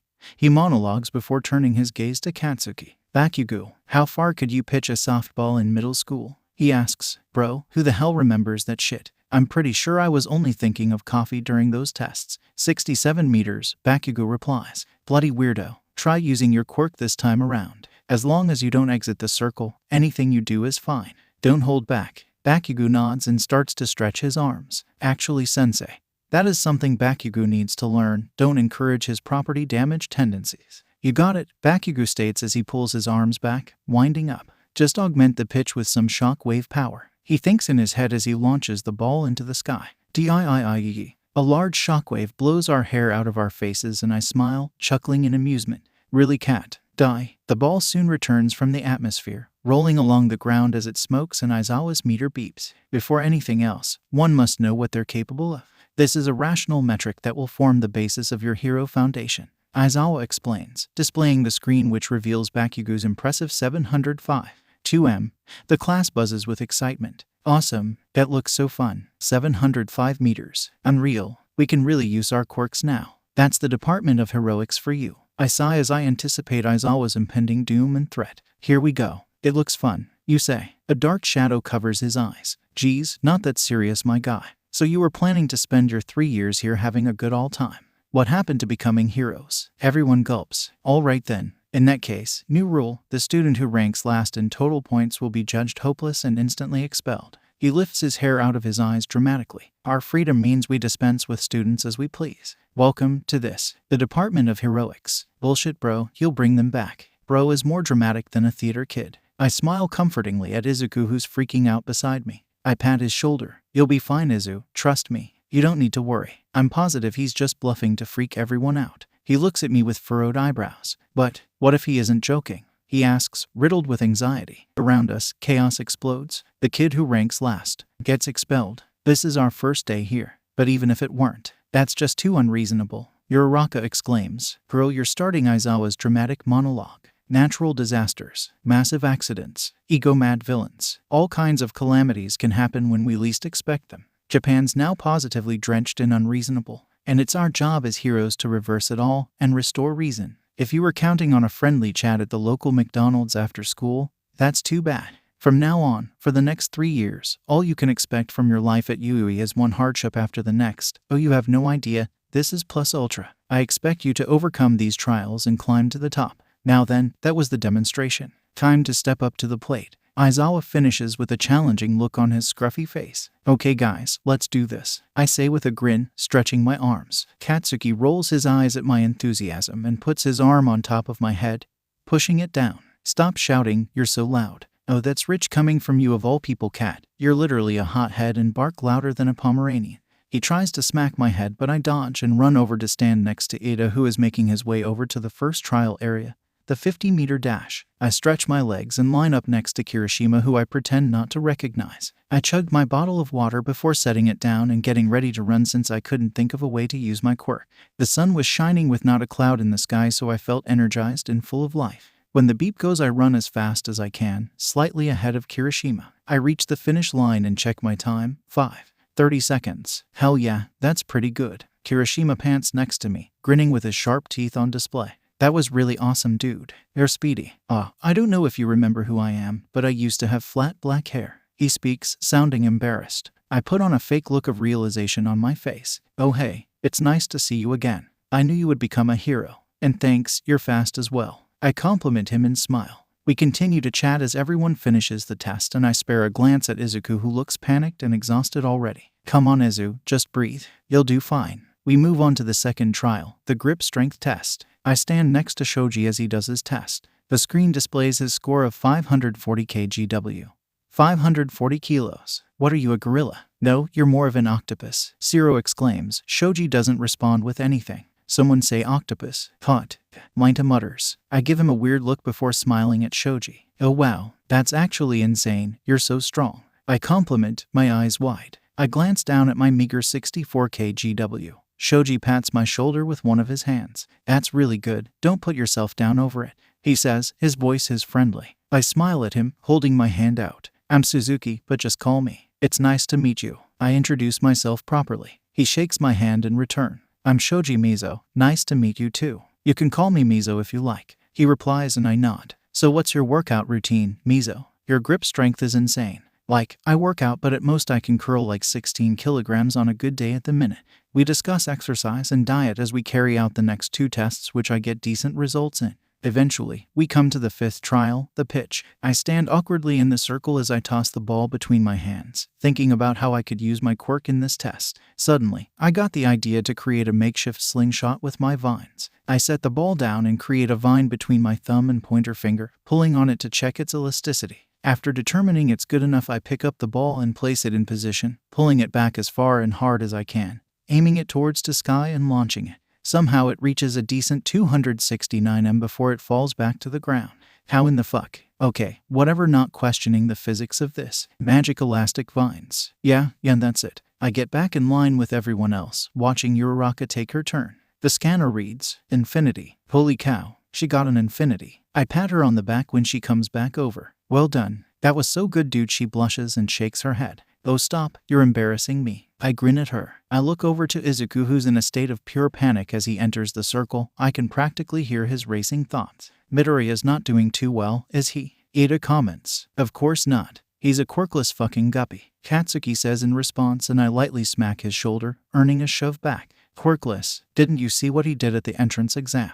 Iida asks in shock. Izuku pulls back his arm, willing one for all to charge up in his arm, throwing it with all his might. Beep. 46 meters. Izuku stands in bewilderment, eyes wide. I tried using it for sure just now. I erased your quirk, Aizawa says shortly. I notice All Might peeking around the wall and smile, amused. It defies reason. How did somebody like you manage to enter this academy? Aizawa questions, glaring at Izuku. You erased it. And those goggles. Oh my god. You must be the hero who can cancel out the quirk of whomever he's looking at. The erasing hero, Eraserhead. Izuku exclaims. Eraser who? Never heard of him. I've just heard the name. He's a really underground hero. He's cool as hell, that's what. From what I observed.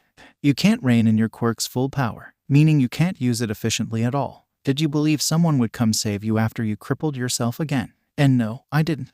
Whatever hopes you may have nursed of your imminent rescue, as you can see, nobody is in a position to come to your aid. There's a certain insufferable hero who made a name for himself rescuing over 1,000 innocents from a disaster all by himself. You've his brute courage, but all you'll manage to do is run around like a blockhead who needs saving himself. Face it, your power won't help you become a hero, Midoriya Izuku. Aizawa releases him from his scarf and disables his quirk, his eyes and hair returning to normal. I gave back your quirk. Try the ball pitch a second time. Let's get this over with. Izuku stands quietly staring at the ground and thinking as he holds the ball. Are you worried for him? I, for one, don't care, Aoyama says to Uraraka, who stares at him in complete confusion. Who are you? Looks like he's had some coaching before, but...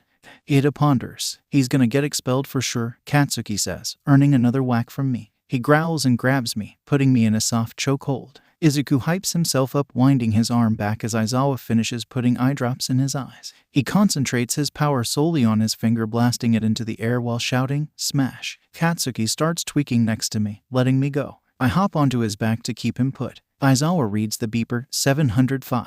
3M. Aizawa looks at it in momentary shock as he thinks about what Izuku just did. Sensei, I can still move, Izuku shouts, clenching his fist as his eyes tear up. Oh, Aizawa says, eyes wide in amazement. All Might fanboys from his position around the corner. You finally got a record suitable for a hero. Uraraka cheers. Your fingers swollen. Reminds me of the entrance exam incident. What an odd quirk. Ada observes. It's not stylish enough. Aoyama comments. Bro, what? I keep my position as Katsuki stands in utter disbelief. He shouts, what is this, Deku? Explain now, Shitrag. He tries to charge at Izuku, but I kick him in the leg from my position on his back. Cat, relax, geez. Before he can retort, Aizawa holds his scarf. This is my special capturing weapon, a steel wire alloy woven with carbon nanofibers. Geez, don't make me use my quirk so much and talk like normal people. He replaces the scarf around his neck and continues speaking. We're wasting time. Prepare for the next trial. Is your finger all right? Uraraka asks in concern.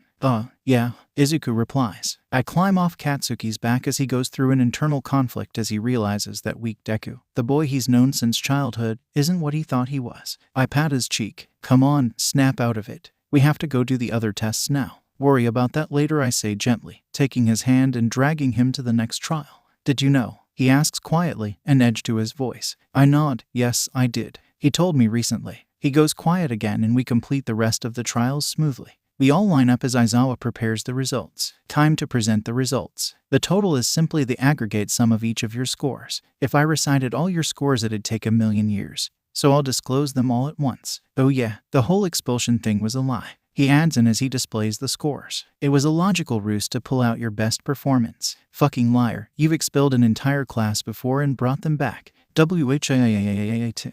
Come on guys, use your brains. Of course, it was just a ruse. Momo comments, completely unperturbed. And, right, yep. With that, it's over. Your curriculum sheets are back in the classroom, so give them a once-over. And Midoriya, go to Recovery Girl and get yourself patched up, since your eyeballs will doubtless pop out of their sockets at tomorrow's absurd ordeal, he says, walking off to bicker with All Might. I look up at the results 8th, in between Ojiro and Kirishima. Nice, not too shabby if I do say so myself. After getting changed into my school uniform, I walk with Uraraka, who formally introduces herself, and we walk out of the school, running into Ada and Izuku. Hey, you two. You headed towards the station? Wait for me, Uraraka calls with a grin. I smile and walk over beside Izuku, bumping shoulders with him and leaning my head on his shoulder. He smiles at me, removing a small cactus from his school bag that he had gotten me. I grin and take it excitedly. You're that Infinity Girl, Ada says bluntly. Damn, what a nickname. Hi, I'm Uraraka Ochako. You're, 𝗱𝗚, and, if I'm not mistaken, Midoriya. Deku, she says confidently. I snort at the old childhood nickname. Deku, Izuku says in embarrassment. Hey, wasn't that what that Bakugo kid called you? Actually, my name is Izuku. Deku is just what Kaken calls me to demean me. Izuku explains. Yeah, he's been doing that since he was a grubby toddler and it kinda stuck, I add. Oh, so it's an insult. Ada says. For real, sorry, Uraraka says, scratching her head, feeling bad for unintentionally insulting him. She thinks of a way to positively spin it.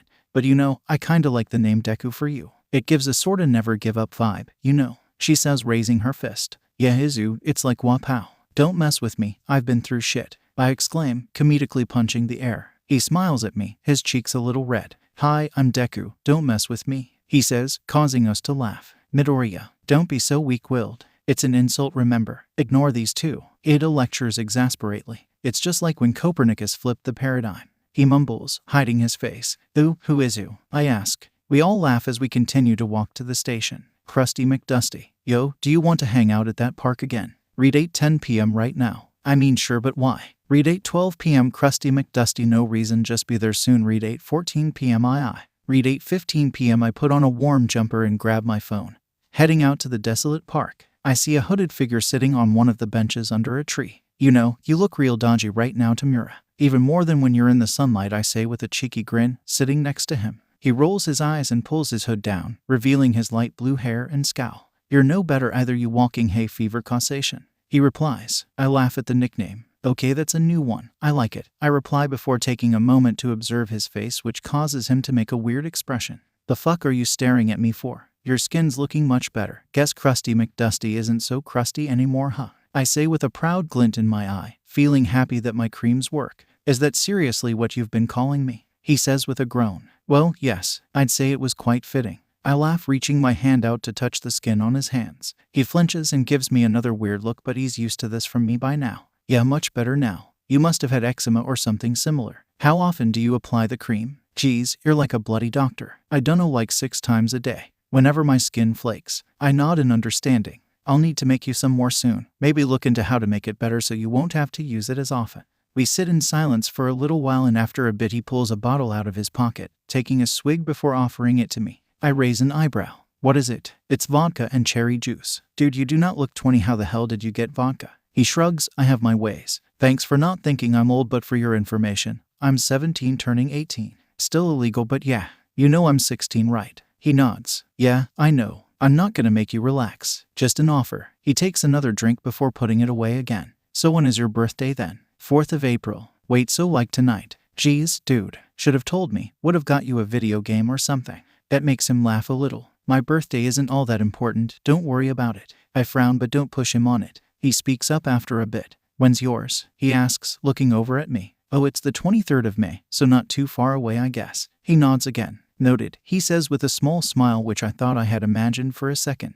I'll get you a pet skunk or something. Knowing you, you'd probably like that though. I smile. Yeah, I probably would. We continued to just talk about random things for a few hours. At some stage I took a few sips of his drink. It wasn't that bad considering. I stared up at the clear night sky. The park was pretty secluded, so there wasn't much light pollution from the city. The stars are really pretty tonight. I say quietly to not disturb the peace. Tamura stares at me for a few moments before nodding in agreement.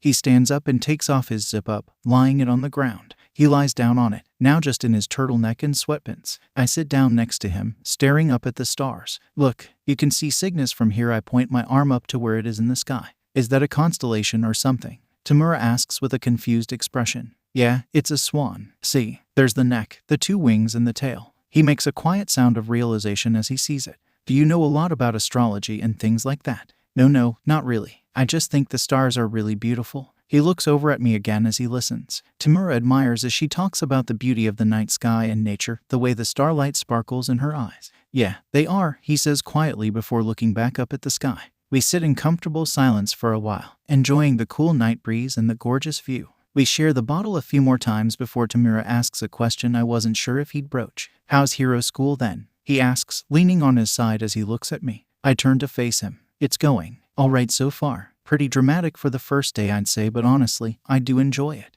The people are nice and the teachers are interesting, to say the least. He listens as I speak, commenting every once in a while. So what's All Might like as a teacher? I sigh. Well, he's inexperienced. I haven't even got the chance to experience him as a teacher, but I'd assume he's a great guy and funny. I think he will struggle with how to properly bond with teenagers and won't be the best judge of other people's limits. Nothing against the guy, but he just doesn't seem completely confident and comfortable in his role yet. But it's only been a day, so I'll give him the benefit of the doubt for now. I have my first class with him tomorrow, I think. He listens intently as if what I'm saying will give him some sort of insight and advantage. I'm not that dumb, geez. He reaches over and pushes a few strands of my hair out of my eyes, his touch lingering for a moment before he pulls his hand back.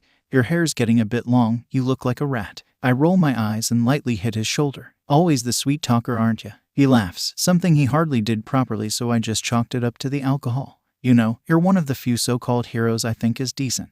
I'm surprised by that but smile. Thanks, Tamura. I shiver slightly from the cool breeze as it gets later, and Tamura, in a spur-of-the-moment decision, puts his arm around my shoulder, keeping his pinky up. I'm shocked but move closer, absorbing the extra body heat he provides. He keeps looking up at the sky, refusing to make eye contact. The following day, we're stuck in many normal classes, much to everyone's disappointment. Present Mike struggles with all his might to get us invested in English. But that doesn't work too well after yesterday's excitement. At lunch, I opt to sit with Izuku, Uraraka, Ida, Dekni, and Ajiro.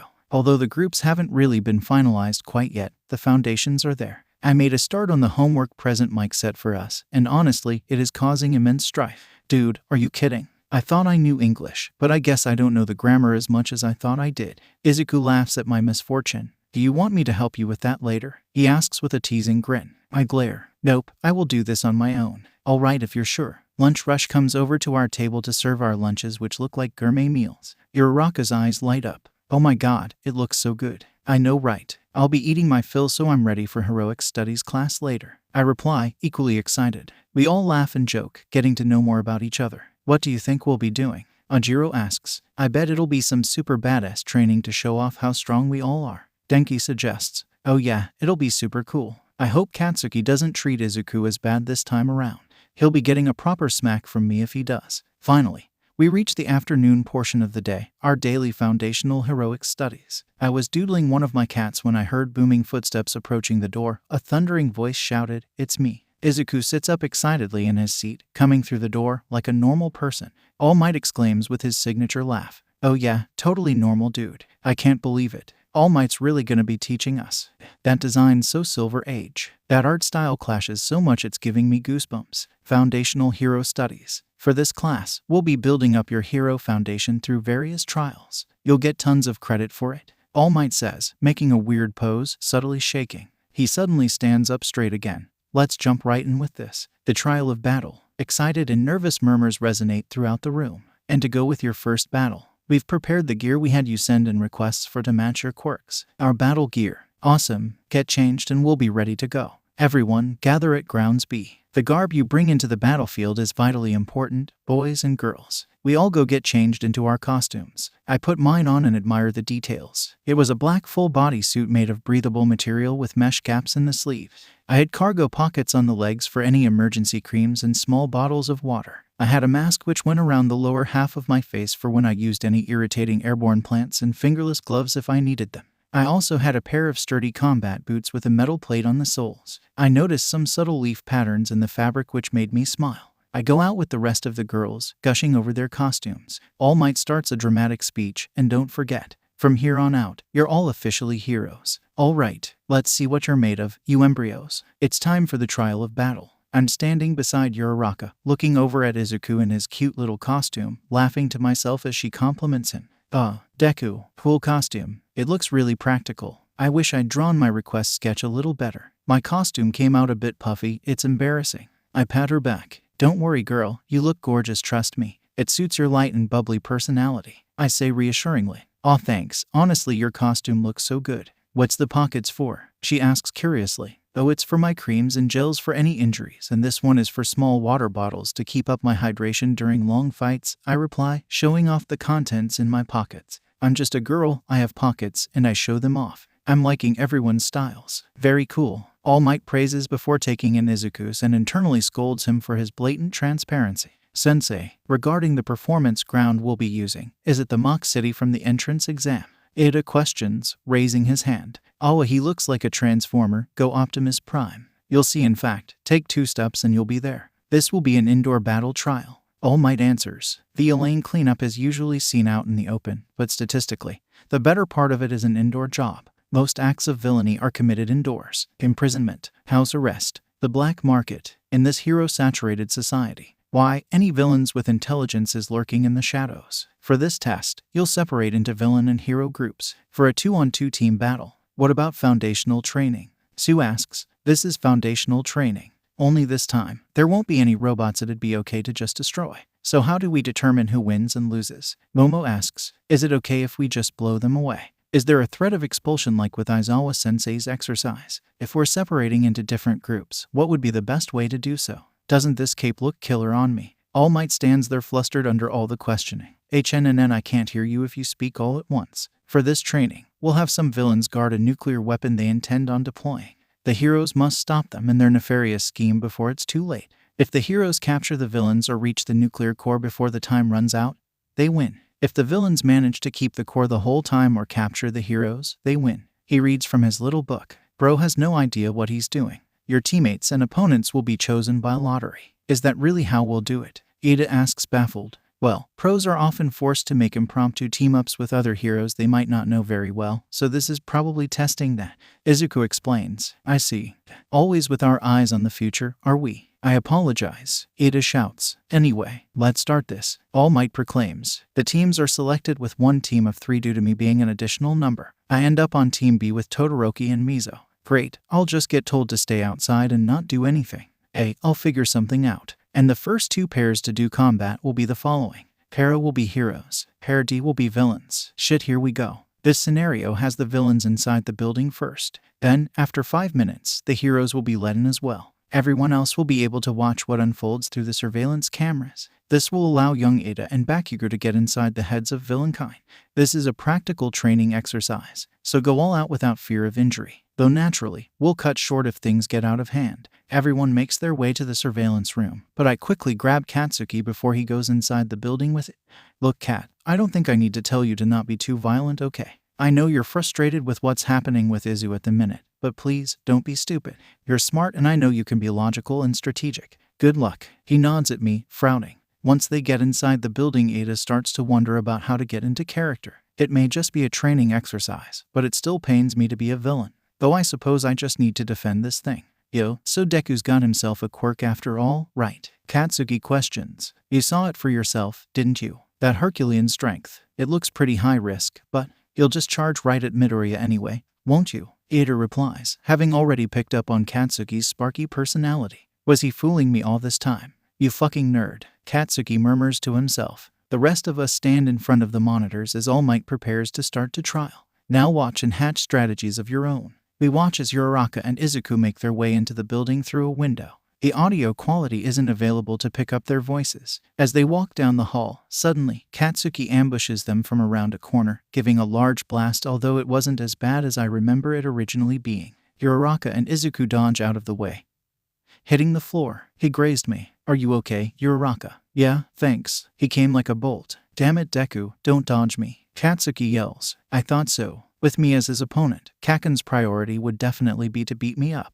Izuku comments. Back in the camera room, my classmates comment on the intense scene. That Bakugu's a cheater. An ambush is so unmanly. Hiroshima says, ambushes are a good strategy. They are in the heat of battle. After all, All Might corrects. Kat's always been a head-on kind of fighter like that. He hates to wait and prefers charging straight in. I say with the sigh of a disappointed mom.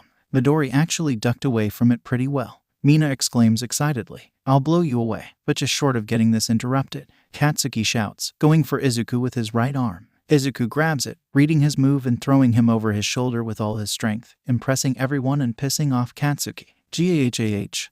Kaken, you always lead with a big right swing. I can't count how many times I've seen you do it. I analyzed and took notes on all the heroes I thought were amazing, including you, Awa Izu, the same notes you tossed away. I'm no longer the Deku you equated with a worthless guppy, now I'm the Deku whose vibe is never giving up. You used to piss your pants before me. I see how it is now. Now I'm really pissed. Katsuki shouts, standing up. Kat, seriously, I am begging you not to lose it. Be rational. Katsuki ignores 𝐴 in his earpiece. What is he saying? There's no sound through the surveillance footage. Hiroshima asks with furrowed brows. Teammates can communicate through wireless transceivers, and they all have a rough sketch of the building. And then there's the capture tape. The second someone's wrapped this around their opponent, that's a sign they're captured. All Might explains. The time limit is 15 minutes, and the heroes don't know exactly where the core is being held, right? Mina asks. Yes, the hero side is at a pretty heavy disadvantage in this scenario. She continues. It's like Izu said earlier, bubblegum. Heroes are in unpredictable situations a lot where they don't have much knowledge available.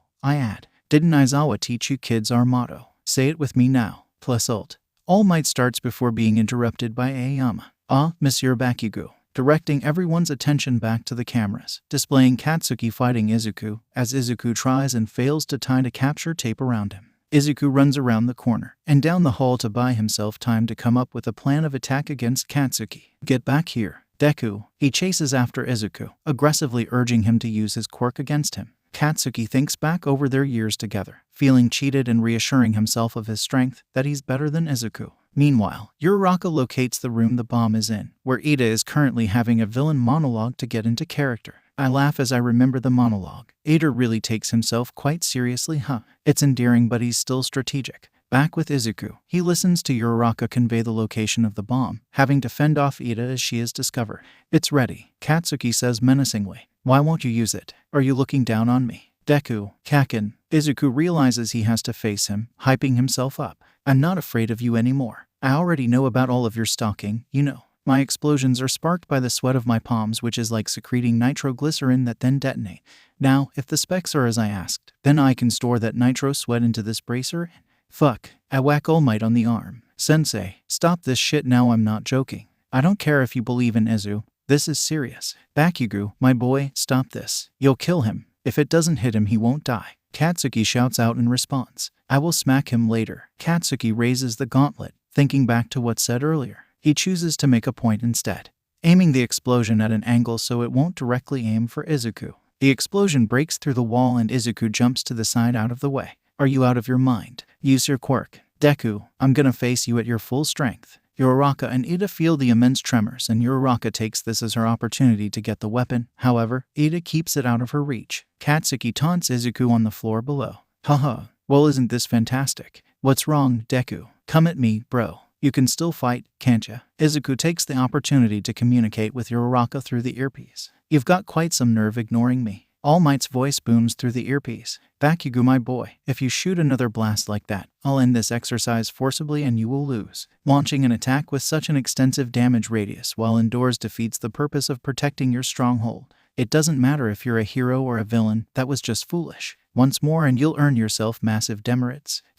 Fuck it. Let's just throw some punches, he says, charging at Izuku, jumping over him and blasting a weak explosion into his back, enough to throw him off balance. Here it comes, your beloved right swing. Eat this. He grabs Izuku and throws him onto the ground, mirroring Izuku's earlier move. Izuku scrambles up and runs towards the area Uraraka had directed him. Why won't you use your goddamn quirk already? You looking down on me? Ever since we were little kids, you've always been like that. That's not it. You looking down on me, fuckface. Kaken, it's because you're amazing that I wanna win. I wanna win and surpass you. How do you not get that, dumbass? Knock that expression off your fucking face, nerd. They charge at each other, Izuku winding up his fist in a Detroit smash, Katsuki sparking an explosion.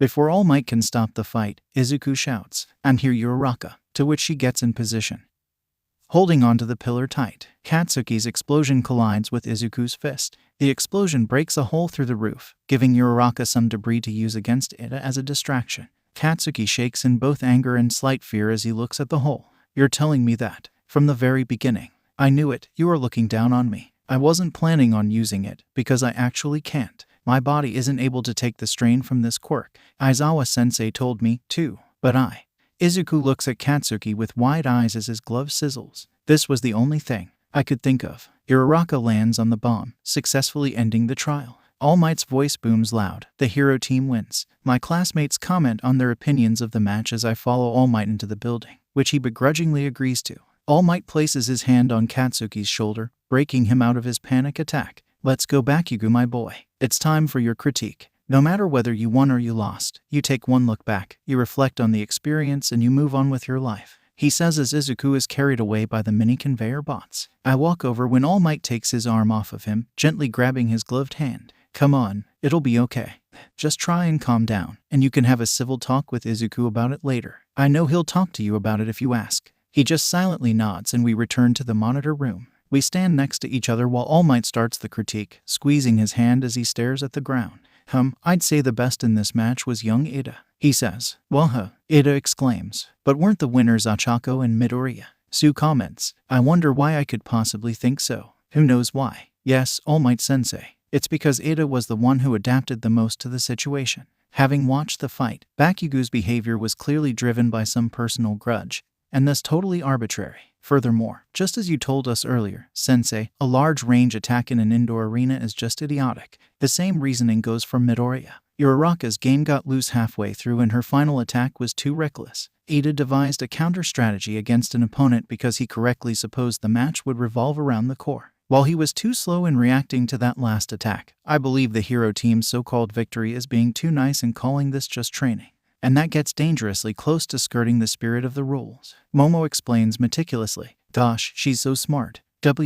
Well, young Ada might also have been a bit too stiff. But correct answer. Hehe. All Might says, somewhat shocked by her. We should always start our studies with what's familiar. And if we don't cheer each other on wholeheartedly, then we'll never become top heroes. She finishes off, hands on her hips. All Might moves on to the next battle, which will be my team. Team B versus Team I. I give Katsuki's hand another squeeze, smiling at him. Wish me luck, Kat. He nods and focuses on the screens. I stand awkwardly in between Mizo and Todoroki. So, what's the plan then? I say enthusiastically. I'll scout the area, Mizo states, turning one of his appendages into an ear and placing it on the wall. One of them's on the north side of the 4th floor. The other's somewhere on the same floor. Yes, barefoot. Is the invisible one planning to ambush us for the capture? This'll get hairy, so go outside. If they intend to make this a defensive game, then this won't be much for me. Before Todoroki places his hand on the wall, I tap his shoulder. Let me go up and distract the invisible girl. I can capture her so she won't be a surprise problem, I say. He looks at me blankly before nodding and letting me go. He'd rather do it himself, but he supposes he should let me do something.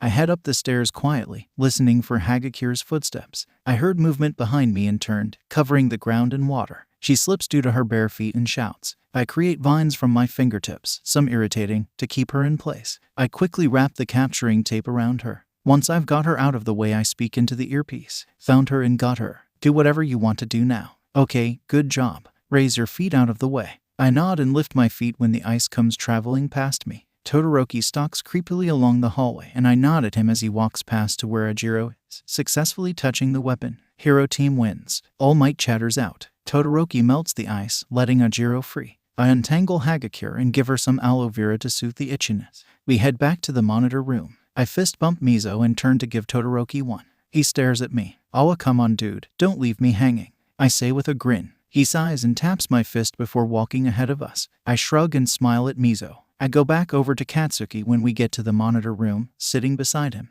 He puts his head on my shoulder and I let him, knowing he's going through a lot of internal conflict right now. I'll talk to him properly about it when he brightens up later. All the other pairs complete their battles swiftly. Good work, everyone. Apart from young Midoriya, there were no big injuries. Nevertheless, no holds were barred. Yeah, wonder why. For your first full training exercise, you all did wonderfully. Such an honest lesson right on the heels of Aizawa Sensei's. Kinda anticlimactic if you ask me. Honest lessons also fall in line with our freedom here on campus. Now then, I'm going to share that critique from earlier with young Midoriya. Change clothes and return to the classroom, he says before dashing off. Wow, is he in a hurry? All Might's pretty cool, 𝐷 comments. We all head back to the changing rooms, getting into our normal uniforms. Hagakure approaches me. Thanks for the aloe vera, it really helped. Honestly, I was so surprised when you got the jump on me, but you did so well. I smile bashfully, taking the empty container. Aw, thanks. I feel bad for using irritating plants on you. I should have used regular vines instead.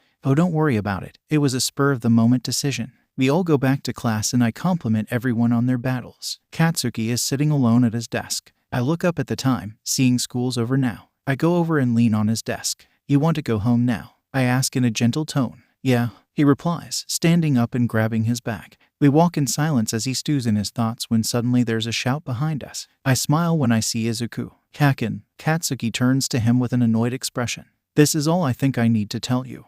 I obtained this quirk from somebody else. No matter what, I can't tell you who. But I swear it's true, even if it sounds like a story out of a comic book. In addition, I still can't fully use it the way it's supposed to be. It's a borrowed power I can't make my own yet.